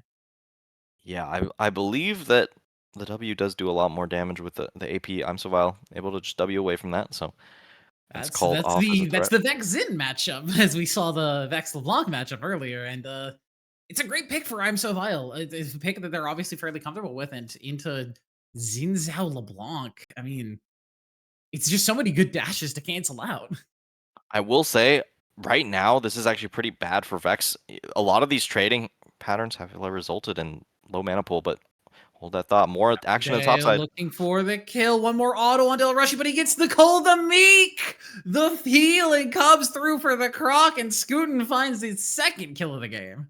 Any other item than a tier, and that's a kill for sure. Yeah, So, and even a Ruby Crystal. yep. So that's just unfortunate. Barely not enough damage with the help of the Meek there. Now the support's in the mid lane to help I'm So Vile kind of push out and make sure that they get the reset after this play comes through. Nice dodge away on the Q. Just going to be able to walk it off. Yeah, a little bit of trading here and there, but it's just mostly jostling for position in this mid lane. And you can see top lane. I called it out that Sejuani does a lot of damage early, but it's just that little bit of healing from Renekton and the jungle influence so far. Scootin making 2 trips up there to the top side to pick up 2 extra kills. It's making life difficult for Alfie Day, but if these were isolated situations, that might be 2 solo kills for the Sejuani. Yeah, but now the Renekton's coming back with a big phage, and that's going to be a big problem for a lot of the trade patterns that Sejuani actually likes to go for. So Big phage, a big it'll have problem to with a big definitely, board. yeah, definitely gonna need some jungle help from Zohair. But Zohair's kind of just been farming it out, has a bit of a lead as far as camps are concerned. Kha'Zix's a little bit behind the curve, but the 2 kills definitely a difference maker. Stun passive stacked up, and Alfie Day still able to take positive trades versus El Rushi. But now with level 6, I think the Croc is a little bit scarier. So Sejuani gonna have to be a bit safe and a bit patient until level 6 is online. As you can see here, Stun's gonna land though, and now with Zohair and Helper in the area, Rushi's gonna pop the Dominus, but I don't think you're escaping from Zohair into this situation. Maybe you can look to turn around and trade, but a nice little cancel from Helper, getting a kick to the face means Alfie Day finds some revenge. Yeah, and they're gonna be able to translate this into the grubs. The drag is gonna get traded on the bot side at least, so they're still going to get some sort of pressure, but that is Renekton a little bit slowed down. You're seeing how this trade pattern's still very hard for Renekton. As soon as a lot of the abilities of Sejuani kind of come off cooldown, Renekton is ready to trade again. So it's actually a quite interesting counter pick here that you don't really get to see ever. Yeah, Sejuani used to be a little bit more flavor of the month in top lane, but has, I think, fallen off in terms of presence and priority just because of some nerfs targeted towards her laning prowess. But Alfie Day seems to be staving that off by going for this tier and D-ring build, but it does mean that the early trading gets a little bit weaker, and it's allowed Rushy to pick up a couple of, I think importantly for the Sejuani, a couple of assists and not a couple of kills. Because if the Renekton had 2 kills and the Kha'Zix had 2 assists, Alfie Day would be in a much worse spot overall. Yeah, nice trade out there from quality player, but it feels so unlikely that they're going to have enough damage at any point to actually take down this Vex. So LeBlanc's going to have to find ventures elsewhere. Yeah. You can never press W in, and unfortunately, quality players actually still maxing W first. I would have loved to see Q max here for a little bit of extra poke, but still just going with the standard and maxing the W means that a lot of your damage is going to be lost in the early game. Yeah, going for the trade on top side. QERW in the area. Gonna be forced out. Dive with Scootin, but Zohair and Helper in the area. Now Alfie Day, if you're looking for an engage, they want to find QERW. The Glacial Prison already used.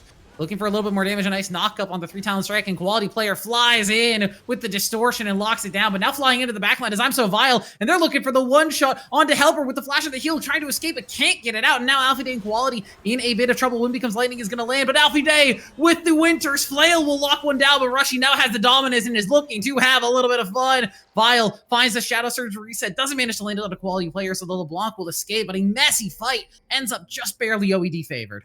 Yeah, that was pretty good response there from I'm So Vile, able to find the damage on the Melio, and crucially, they know that they need the extra damage from the Vex ult resets to actually win that fight, so they just flash forward, find the Melio, and get the nice reset, so pretty impressive stuff. Kush gonna take a bad trade on the bot side.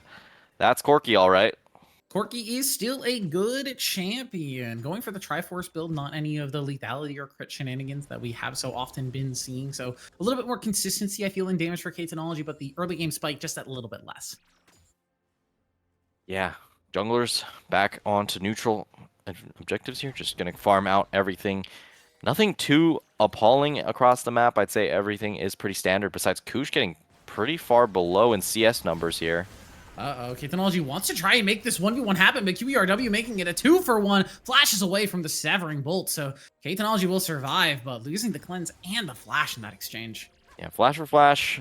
You also lost the Hue ultimate, so that's a lot of burst damage that you do lose, so I think K-Technology is going to feel pretty comfortable to just kind of walk forward and do a lot more work now that Helper is returned in the lane. Kush does have TP. We'll look to see someone try and attempt and cancel it, and there you go. So they're going to force Hue into a pretty bad back here, or potentially even a dive.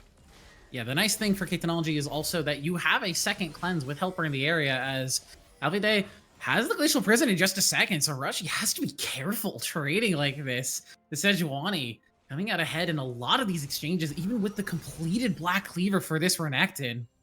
Cashing in to That get a was little that was heal, extremely but lucky, very yeah. scary for El Rouge. I feel like if Alpha Day just wanted to, he could have just flashed forward, hit the E, R'd to reset it, and then maybe it would have just been a kill right there. So, not knowing what the dominance timing was probably the main deterring factor.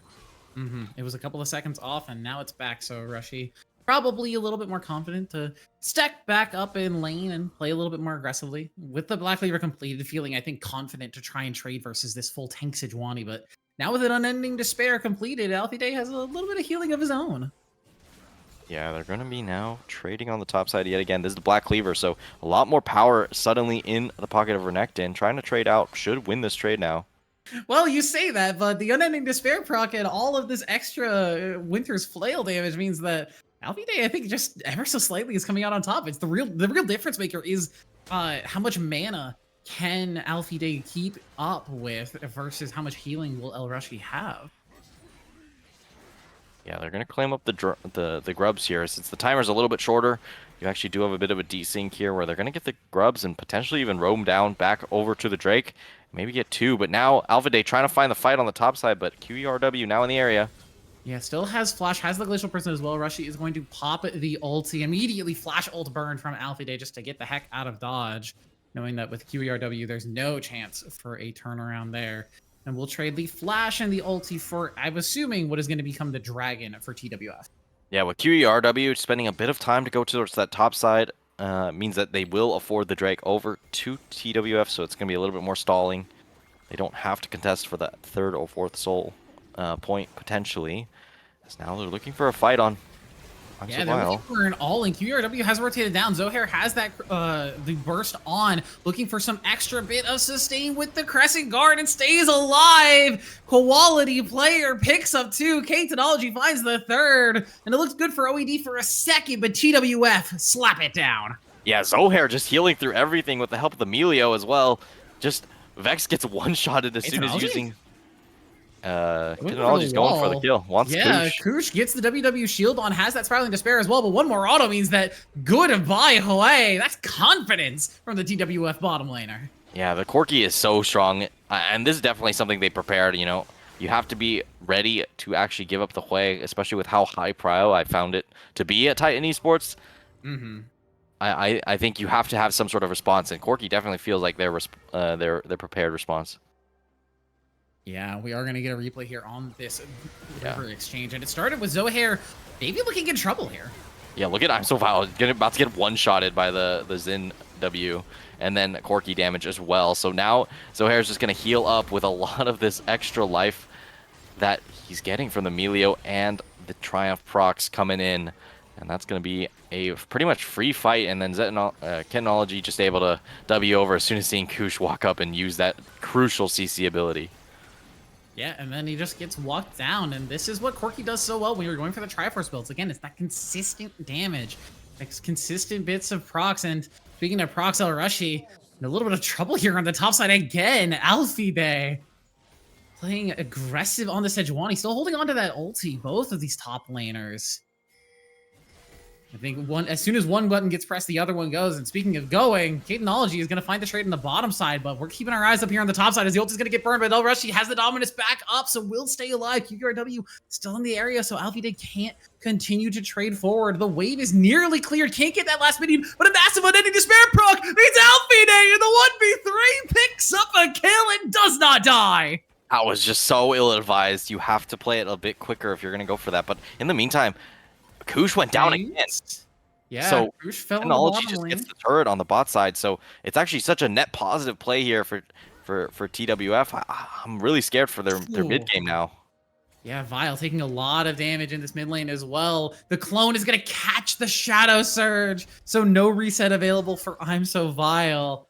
It looked so good for OED for moments here, but now TWF are back on their feet and are playing like we saw them in the first two games of this series. Yeah, they just feel like they have a bit of the priority to make these plays a little bit better, and especially since Koosh cannot hold himself up against this Corki, it's looking a lot more difficult. Rouge gonna spend some time actually to make sure that the main force of TWF escapes from the jungle, and they actually get to secure their resources. But it means that you're gonna give some time and a demolish proc most likely over to Alpha Day. Yeah, and this Sejuani, despite I think being at before that last exchange being a level down, he's still so strong on this top side. 1v3 finds the kill, doesn't die. This is what this laning can do versus these bruisers like Renekton, and being able to sustain up in mana is so important, as we're gonna get a replay on what happened on the bottom side, and it looks like it was just Kush just stepping a little bit too far forward. Yeah, just no way to escape that. Melio speed plus Corki damage just means that that's a pretty much secured kill. And this is the extended play. Finds a nice R to cancel out on the Q before El Rouge is able to press it to get a little bit more HP. And the main thing here is that Maokai goes for the W, and because El Rouge was in the area, the Dominus actually procs the turret. So a little bit of a misplay there just on the timing. It was very close regardless. And the turret's just getting poked out. I think even if QERW doesn't drop turret aggro there, I don't know if they kill Alfie Day with the Unending Despair proc that had just come through for an extra, what, 300 health for the Sejuani? They may not have had enough damage to actually execute her, and it may have even turned worse for them in the long run. Yeah, it was a pretty poor choice on the dive. They got a little desperate since they saw that Alfie Day was closing the, or killing the wave quite quickly, so they were like, okay, well, we got one minion, we have to do it now. And they just snapped the trigger, but if Maokai doesn't tank to get the reset on the turret, it's just going to be a complete disaster. So, unfortunate for them. Alpha Day actually just outplaying it and really making OED work for it. I feel like this top lane has been extremely difficult this entire game. So Dominus is going to get proc just to clear the wave. Yeah, stun lands #1. Alfie still holding on to ulti, and now with Rushy so low, the next trade that goes in Alfie Day's favor is probably a kill if Rushy sticks around. Now on the bottom side, quality player dashing over the wall, looking for a little bit of extra poke, but K-Technology is just so confident to step forward. You have the Melio in your back pocket. You don't need cleanse if you have some warm hugs and the cozy campfire to make sure that you just stay sustained. Yeah, they're going to be able to take away the camp here. And now Scuden's pretty low, and QERW just does a play. Dashes in to try and save Scootin, does keep him alive, and now quality players on a rampage. Helper gets tagged by the Shadow Surge. Galling goes the Vex, but there's the healing. It's a double kill over to quality player from over the wall, and they can't finish off the kill. The TPM from Rushy doesn't manage to finish it off. OED falling apart at the seams as TWF pick up the momentum. Yeah, the extra tenacity from Melio's R really helped out on keeping Helper alive, and I mean this is slowly escaping from them. OED now down 5k gold, at least has Rift Herald. Maybe they'll be able to get the charge here, but Corki is in the area, so should be able to deny that gold as well, unless Kha'Zix is right in it. But a TP in. Technology is still looking to trade. Scootin is just going to eat Helper for breakfast, but will eventually die on the other half. Tried to flash, I think, into the Herald, but not fast enough. The Herald will pick up the turret, so they'll get something off of it at the very least, but it's a rough spot. Yeah, I mean, they're going to have to rely on the Maokai for sure in the mid game to maybe just find some big engages, but with the LeBlanc Sejuani, it's a lot harder since they actually do have a bit more threat than they did in the last one. A lot more mobility. This is more what I expect out of the winning formula, not really a Syndra, to be honest. So they definitely have a bit better identity in this one. Yeah, and I don't think we really expected the LeBlanc to be as strong and as fed as she was into this particular composition. I mean, you look at the enemy champions that are available, the Maokai, the Vex, the Kha'Zix, these champions that are so good at punishing these squishy mobile champions. But quality player has still found a lot of great angles in this game, so we're going to get a replay on exactly what happened in this bottom side scuffle. Yeah, Scuden just gets forced out. Tries to get desperate for the camp, but just gets stunned up. And then QERW, sacrificial play, try and save a little bit of face there, but just gets taken down. And then that extended play results in a lot for you. Oh.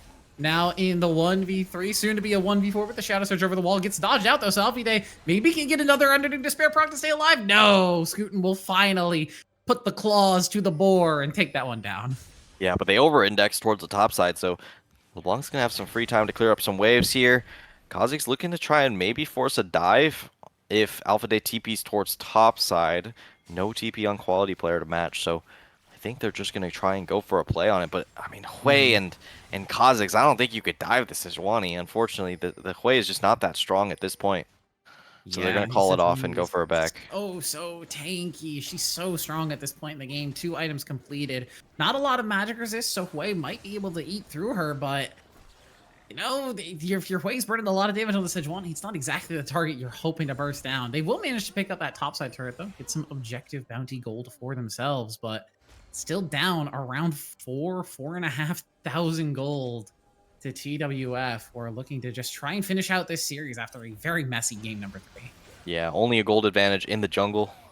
Surprisingly, actually, Scootin is up on Zohair, despite, I mean, Zohair looks a lot stronger than Kha'Zix, but I think that's just more speaking to what Kha'Zix is versus Yeah. what the actual gold lead would indicate. So, you know, I think it's just a much more difficult game, and I think one thing to note is the Merc Tread's value is just so big in this game. Oh, yeah. Dominus popped. Rushy looking for a potential engage. Gatenology, though, is just going to start critting him down. The autos come through, and it's a ton of damage onto the Croc, who will be able to walk away. But now Alfie Day is here, throws the Glacial Prison. It only lands on a QERW, not exactly the primary target. And now diving through, Zohair looking for some extra damage. Has the Crescent Guard, so will be able to stay alive. But where's your wave? Where's your turret? It's knocking him down. I'm so vile. Gets the reset on the Shadow Surge. He's going to force Zohair away. We see Scootin on the flank looking for some potential value. The chains are going to land on him. They'll force him back instead. Cadenology so strong on the Corki. They have to be careful with how they engage into him. Scootin maybe looking for potential angle. Has the invisibility. Dashes in. So here gets figured up. But it's not Cadenology. Quality player tries to get on the back line, but Rushy locks him down. Shut down over to the Croc. And Cadenology, the Severing Despair. The Severing Bolt locks it down. OED punish the mistakes of TWF in their base. Yeah, at least a bit of life here from OAD. A good fight, finally, to find a bit of pressure.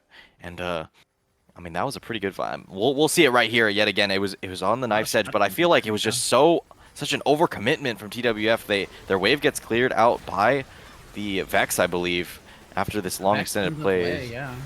Yeah, the wave gets mostly cut right there, and then they just determine, okay, well, we just need to one-shot, but they actually land the ult on QERW, which is just not optimal. So trying to find damage on this bot side, finds the damage, but at this point the fight is so dangerous. Yeah, turret's doing about 400 per shot, not to be messed with. Zohair smartly flashes away, and now is when Cadenology just has free space to just kind of blast away, but just doesn't have it in the tank yet. And I mean, I think with just a bit different of how they actually play this, they could have potentially won it, but quality player actually gets stunned up there and just taken down immediately. Oh, they're looking for Zohair. Has the Crescent Guard, so we'll be able to stay alive. Now dashing back into the team, looking to just turn it around with the ulti from Alfie Day, and they found Scootin. Cadenology is going to survive the dash in from El Rushi as well. Has the slice. Can he get the dice? He doesn't get the reset. He just needs to find one more auto, but Cadenology with the Triforce movement speed is able to just outkite him. Will finally get locked down, but El Rushi will end up trading 1-for-1 and giving that shutdown over. On the other side of the fight, TWF cleaned house with it. Yeah, now they have free reign. They're going to take the Drake as well. They're going to crack open this mid-tier 2 as a kind of consequence, and I think they've accelerated the game to the point where they could just continue fighting. Alpha Day doesn't really want to sideline anymore, wants to find these engages with the Glacial Prison, so I mean, this is getting pretty sketchy here for OED, down 6k yet again after kind of closing the gap on that bot lane fight. Yeah, and this is what TWF has done throughout the entirety of this series. Any time that they are looking for that, OED is potentially finding advantages. Is Scootin! Oh, the smite is almost there. He can't finish it off. The smite comes through for Zohair. A little close, a little too close for comfort, but complete there for Zohair. But yeah, this is what TWF has done throughout this entire series. Anytime that the game has gotten close, it's gotten scrappy. They've managed to consistently out macro and out micro OED. Yeah, and they have much easier champs to kind of pilot. I mean, the Kha'Zix is just, it feels so difficult to play when Melio is in the game. And I mean, it feels like Kha'Zix has no choice but just to target the Melio, because your Corki's going to W away. And, you know, if you can dodge out on the Melio Q, at least you do find that in the fight. And Melio's just such a good pick into Maokai as well, since you get to cleanse out on that ult as and just make sure that your carries are safe. Doesn't have to take cleanse either, but kind of double down as well.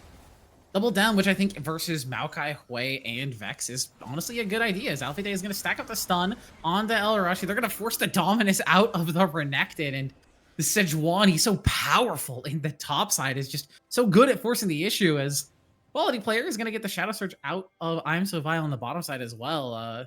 We thought that this would be a lot more Vex favored matchup, but quality player is showing their quality in these difficult matchups.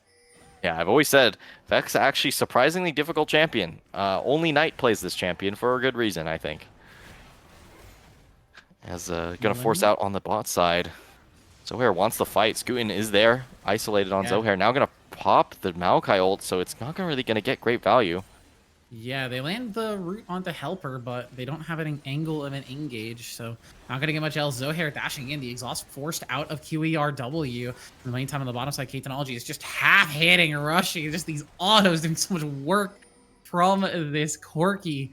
And it feels like OED are scrambling for opportunities, for angles, for moments to try and get their pick comp online, but TWF is just macroing beautifully this game and not giving them the chance. Yeah, they want this fight so badly because Sejuani on the top side just is taking the top tier 2. So they were on a clock and they just couldn't find an opportunity. As soon as that Maokai ult gets committed, they have to just peel away.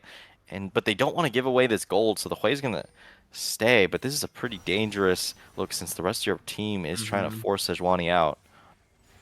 Yeah, we see Zohair and Helper in the area looking to try and shut down the Hui. They're going to get the dash in. They're going to look to force him away. Don't get the flash, but they're going to get the turret at the very least. So TWF achieve their goal and just walk away from the play. Now coming into this next play. Oh, Kush actually might just get one-shotted. Luckily, there was a minion there, so actually blocked the damage. That would have actually been a kill. So Big Rocket, yeah. Yeah. Very fortunate there. If Kush goes down, you lose a lot of your wave clear pressure, and suddenly this LeBlanc Sejuani has a lot more room to just side lane and force out these waves. Yeah, we are starting to see a little bit more bruiser and tanky items for El Rushi, so will be a lot harder to kill on the front line. Spirit Visage, I imagine, will be that third item eventually. With the Sterax completed as well, this Renekton is much tankier than you'd expect him to be. Not as tanky as Alfie Day with these like disgusting 3-item core of the Unending Despair Fimble Winter for the sustain combo, and then Thornmail to make sure that the Renekton can't heal, I guess. The Maokai can't heal. I don't know. I don't know about the Thornmail. I feel like some matches this might have been better. I'm surprised not to see the Shadow Surge just committed on Sejuani to maybe stall a little bit longer. They committed 4 members to try and catch Sejuani, and it just was futile. So I think if the Shadow Surge just lands, they can guaranteed stall the Sejuani long enough to actually find the damage. And that could have been their big opening. And without Sejuani, you lose a lot of the frontline engage threat before the Baron is spawning. So a bit of a missed opportunity, I'd say. Yeah, a few key items are starting to come through. Quality player is looking for that Death Cap third. K-Technology is looking for that 4th item, Infinity Edge. Quality is going to look for scooting over the wall, but thankfully has the spell shield, so won't instantly get one shot. Will only lose half of their health. But also, Alfie Day, I really like the pickup of the Knight's Vow here. You can either throw it on Zohair or on K-Technology, or even on Quality. Anybody who's going to be a dive buddy with you, and just the sustain loop is so good as Quality in a little bit of trouble is going to get the dash over the wall, flashes away from the Shadow Surge as well. Manages to get a little tricksy with it, but will finally get shut down as Rushy finds that one. And now, with the Maokai ulti, or maybe looking for a little bit more of a punish. Helper has a nice ulti to keep the team alive, and K-Technology is just shredding through this front line. The Corki damage is so huge. The Spiral of Despair blocked out mostly entirely by that Crescent Guard. Alfie Day maybe looking for a potential angle of re-engage, but TWF just wants to play for soul. They just want this dragon. 4v4 now positioning for it as the fight's going to start to reset. Yeah, 4-for-4. They're looking to fight this out, but the Corki is pretty hard to get onto, especially with Alpha Day still up and the Melio also still in the pocket. Yeah. The Knight's Vow, the Thornmail, all of this front line, all of this sustain for the Corki as Alfie Day is going to flash in, and they have found Scootin. The tank threat from Alfie Day is so huge. Kush now with one forced to run. They're running into the turrets of TWF. There's nothing they can do. A double kill over to Alfie Day, and that's going to be Hextech Soul for TWF. Yeah, Hextech Soul earned there, and it's kind of funny that they didn't know the turret was still up since it's so late in the game. It's just unexpected at this point. LeBlanc is also TPing towards that bot side, trying to force out a bit of damage here. Has to play a bit careful. Might be able to get one-shotted, but yeah, the Renekton's so far behind. Yeah, has the Merc, so actually very difficult to lock down. A nice exhaust, though, will keep El Rushi safe for now. Forced to dash away with the slice and dice, but Yeah, this Sejuani is just such a damn tank threat on this front line. 8 and 5 now. 11 out of 23 KP. Not doing too bad for himself, but I mean, you look at the other carry members of this TWF squad, the 5 and 2 LeBlanc, the 9 and 2 Corki. It's feeling like this game is practically in their back. Yeah, they're trying to chase this Melio down on the bot side, but LeBlanc should be in the area not too long from now. Baron is up, so that's definitely always a scary sign. And here we get a replay on that fight. I mean, Alvade is just so strong here. Just walks forward, sees that the Kazakhs actually tank the ult before Eing out, so just has the damage to actually find the kill. And then after that, there's just no damage threat left. Hui does not have the rotations there, and I'm so wow, not expecting the turret in the area. Pretty well played there. Yeah, and I think, honestly, the fact that there's only one anti-heal and it is on Kush is kind of bad for OED, because you're looking at the Zin, the Corki with that Melio, and the Sejuani all sustaining so heavily in these fights as Arashi trying to make the outplay happen in this 1v1. Dashes onto the right Quality, who has the brushy tactics, so we'll be able to zip-zap themselves away. Sterex is going to be proud, but Quality is just playing for time as the rest of the team is taking a 4v4 and is feeling pretty good about it. Helper goes down, but the rest of the members are still healthy and strong. Locks everybody down. Zohair finds a double, and Rushy, yeah, you didn't lose the 1v1 on the side lane, but your team is losing their mid lane turret. I feel like they're out of options. I mean, Hui might be able to clear this wave at the very least, so the game won't end here. They're trying to just force it out, though. They want to find a kill at the very least. The turret is getting shredded. Corki is absolutely a monster with this Trinity Force in his pocket, so they're going to wait for the next wave. Hui has to get back for a bit of mana. Yeah. So gonna now force it onto on Vile, 10 seconds on QERW. El Rushi trying to play wave clear in the back line, but it's Kush, the one getting engaged on. Zohair just launches himself into him. It's an ace for TWF, and in a little bit of anticlimactic fashion, they are just gonna find their way to end the game, end the series, and punch their ticket to finals against Iridescent Dawn Frozen. TWF take it all. Signs of life from OED, but it was the winning formula throughout that entire game, as the LeBlancs and Zhao, I mean, really showed their strengths, and I feel like it really came down to, in this one, particularly the bot lane difference right there. I feel like Kush really couldn't find their footwork in this one, as Canology really just, I mean, showed them the chops, you know, with the Corki. Yeah. I mean, Corki still very strong. Unsurprising on this patch. I think the big surprising pick is that Sejuani up in the top side, nearly keeping up in damage with him with that full tank build, and making this Renekton feel very, very bad.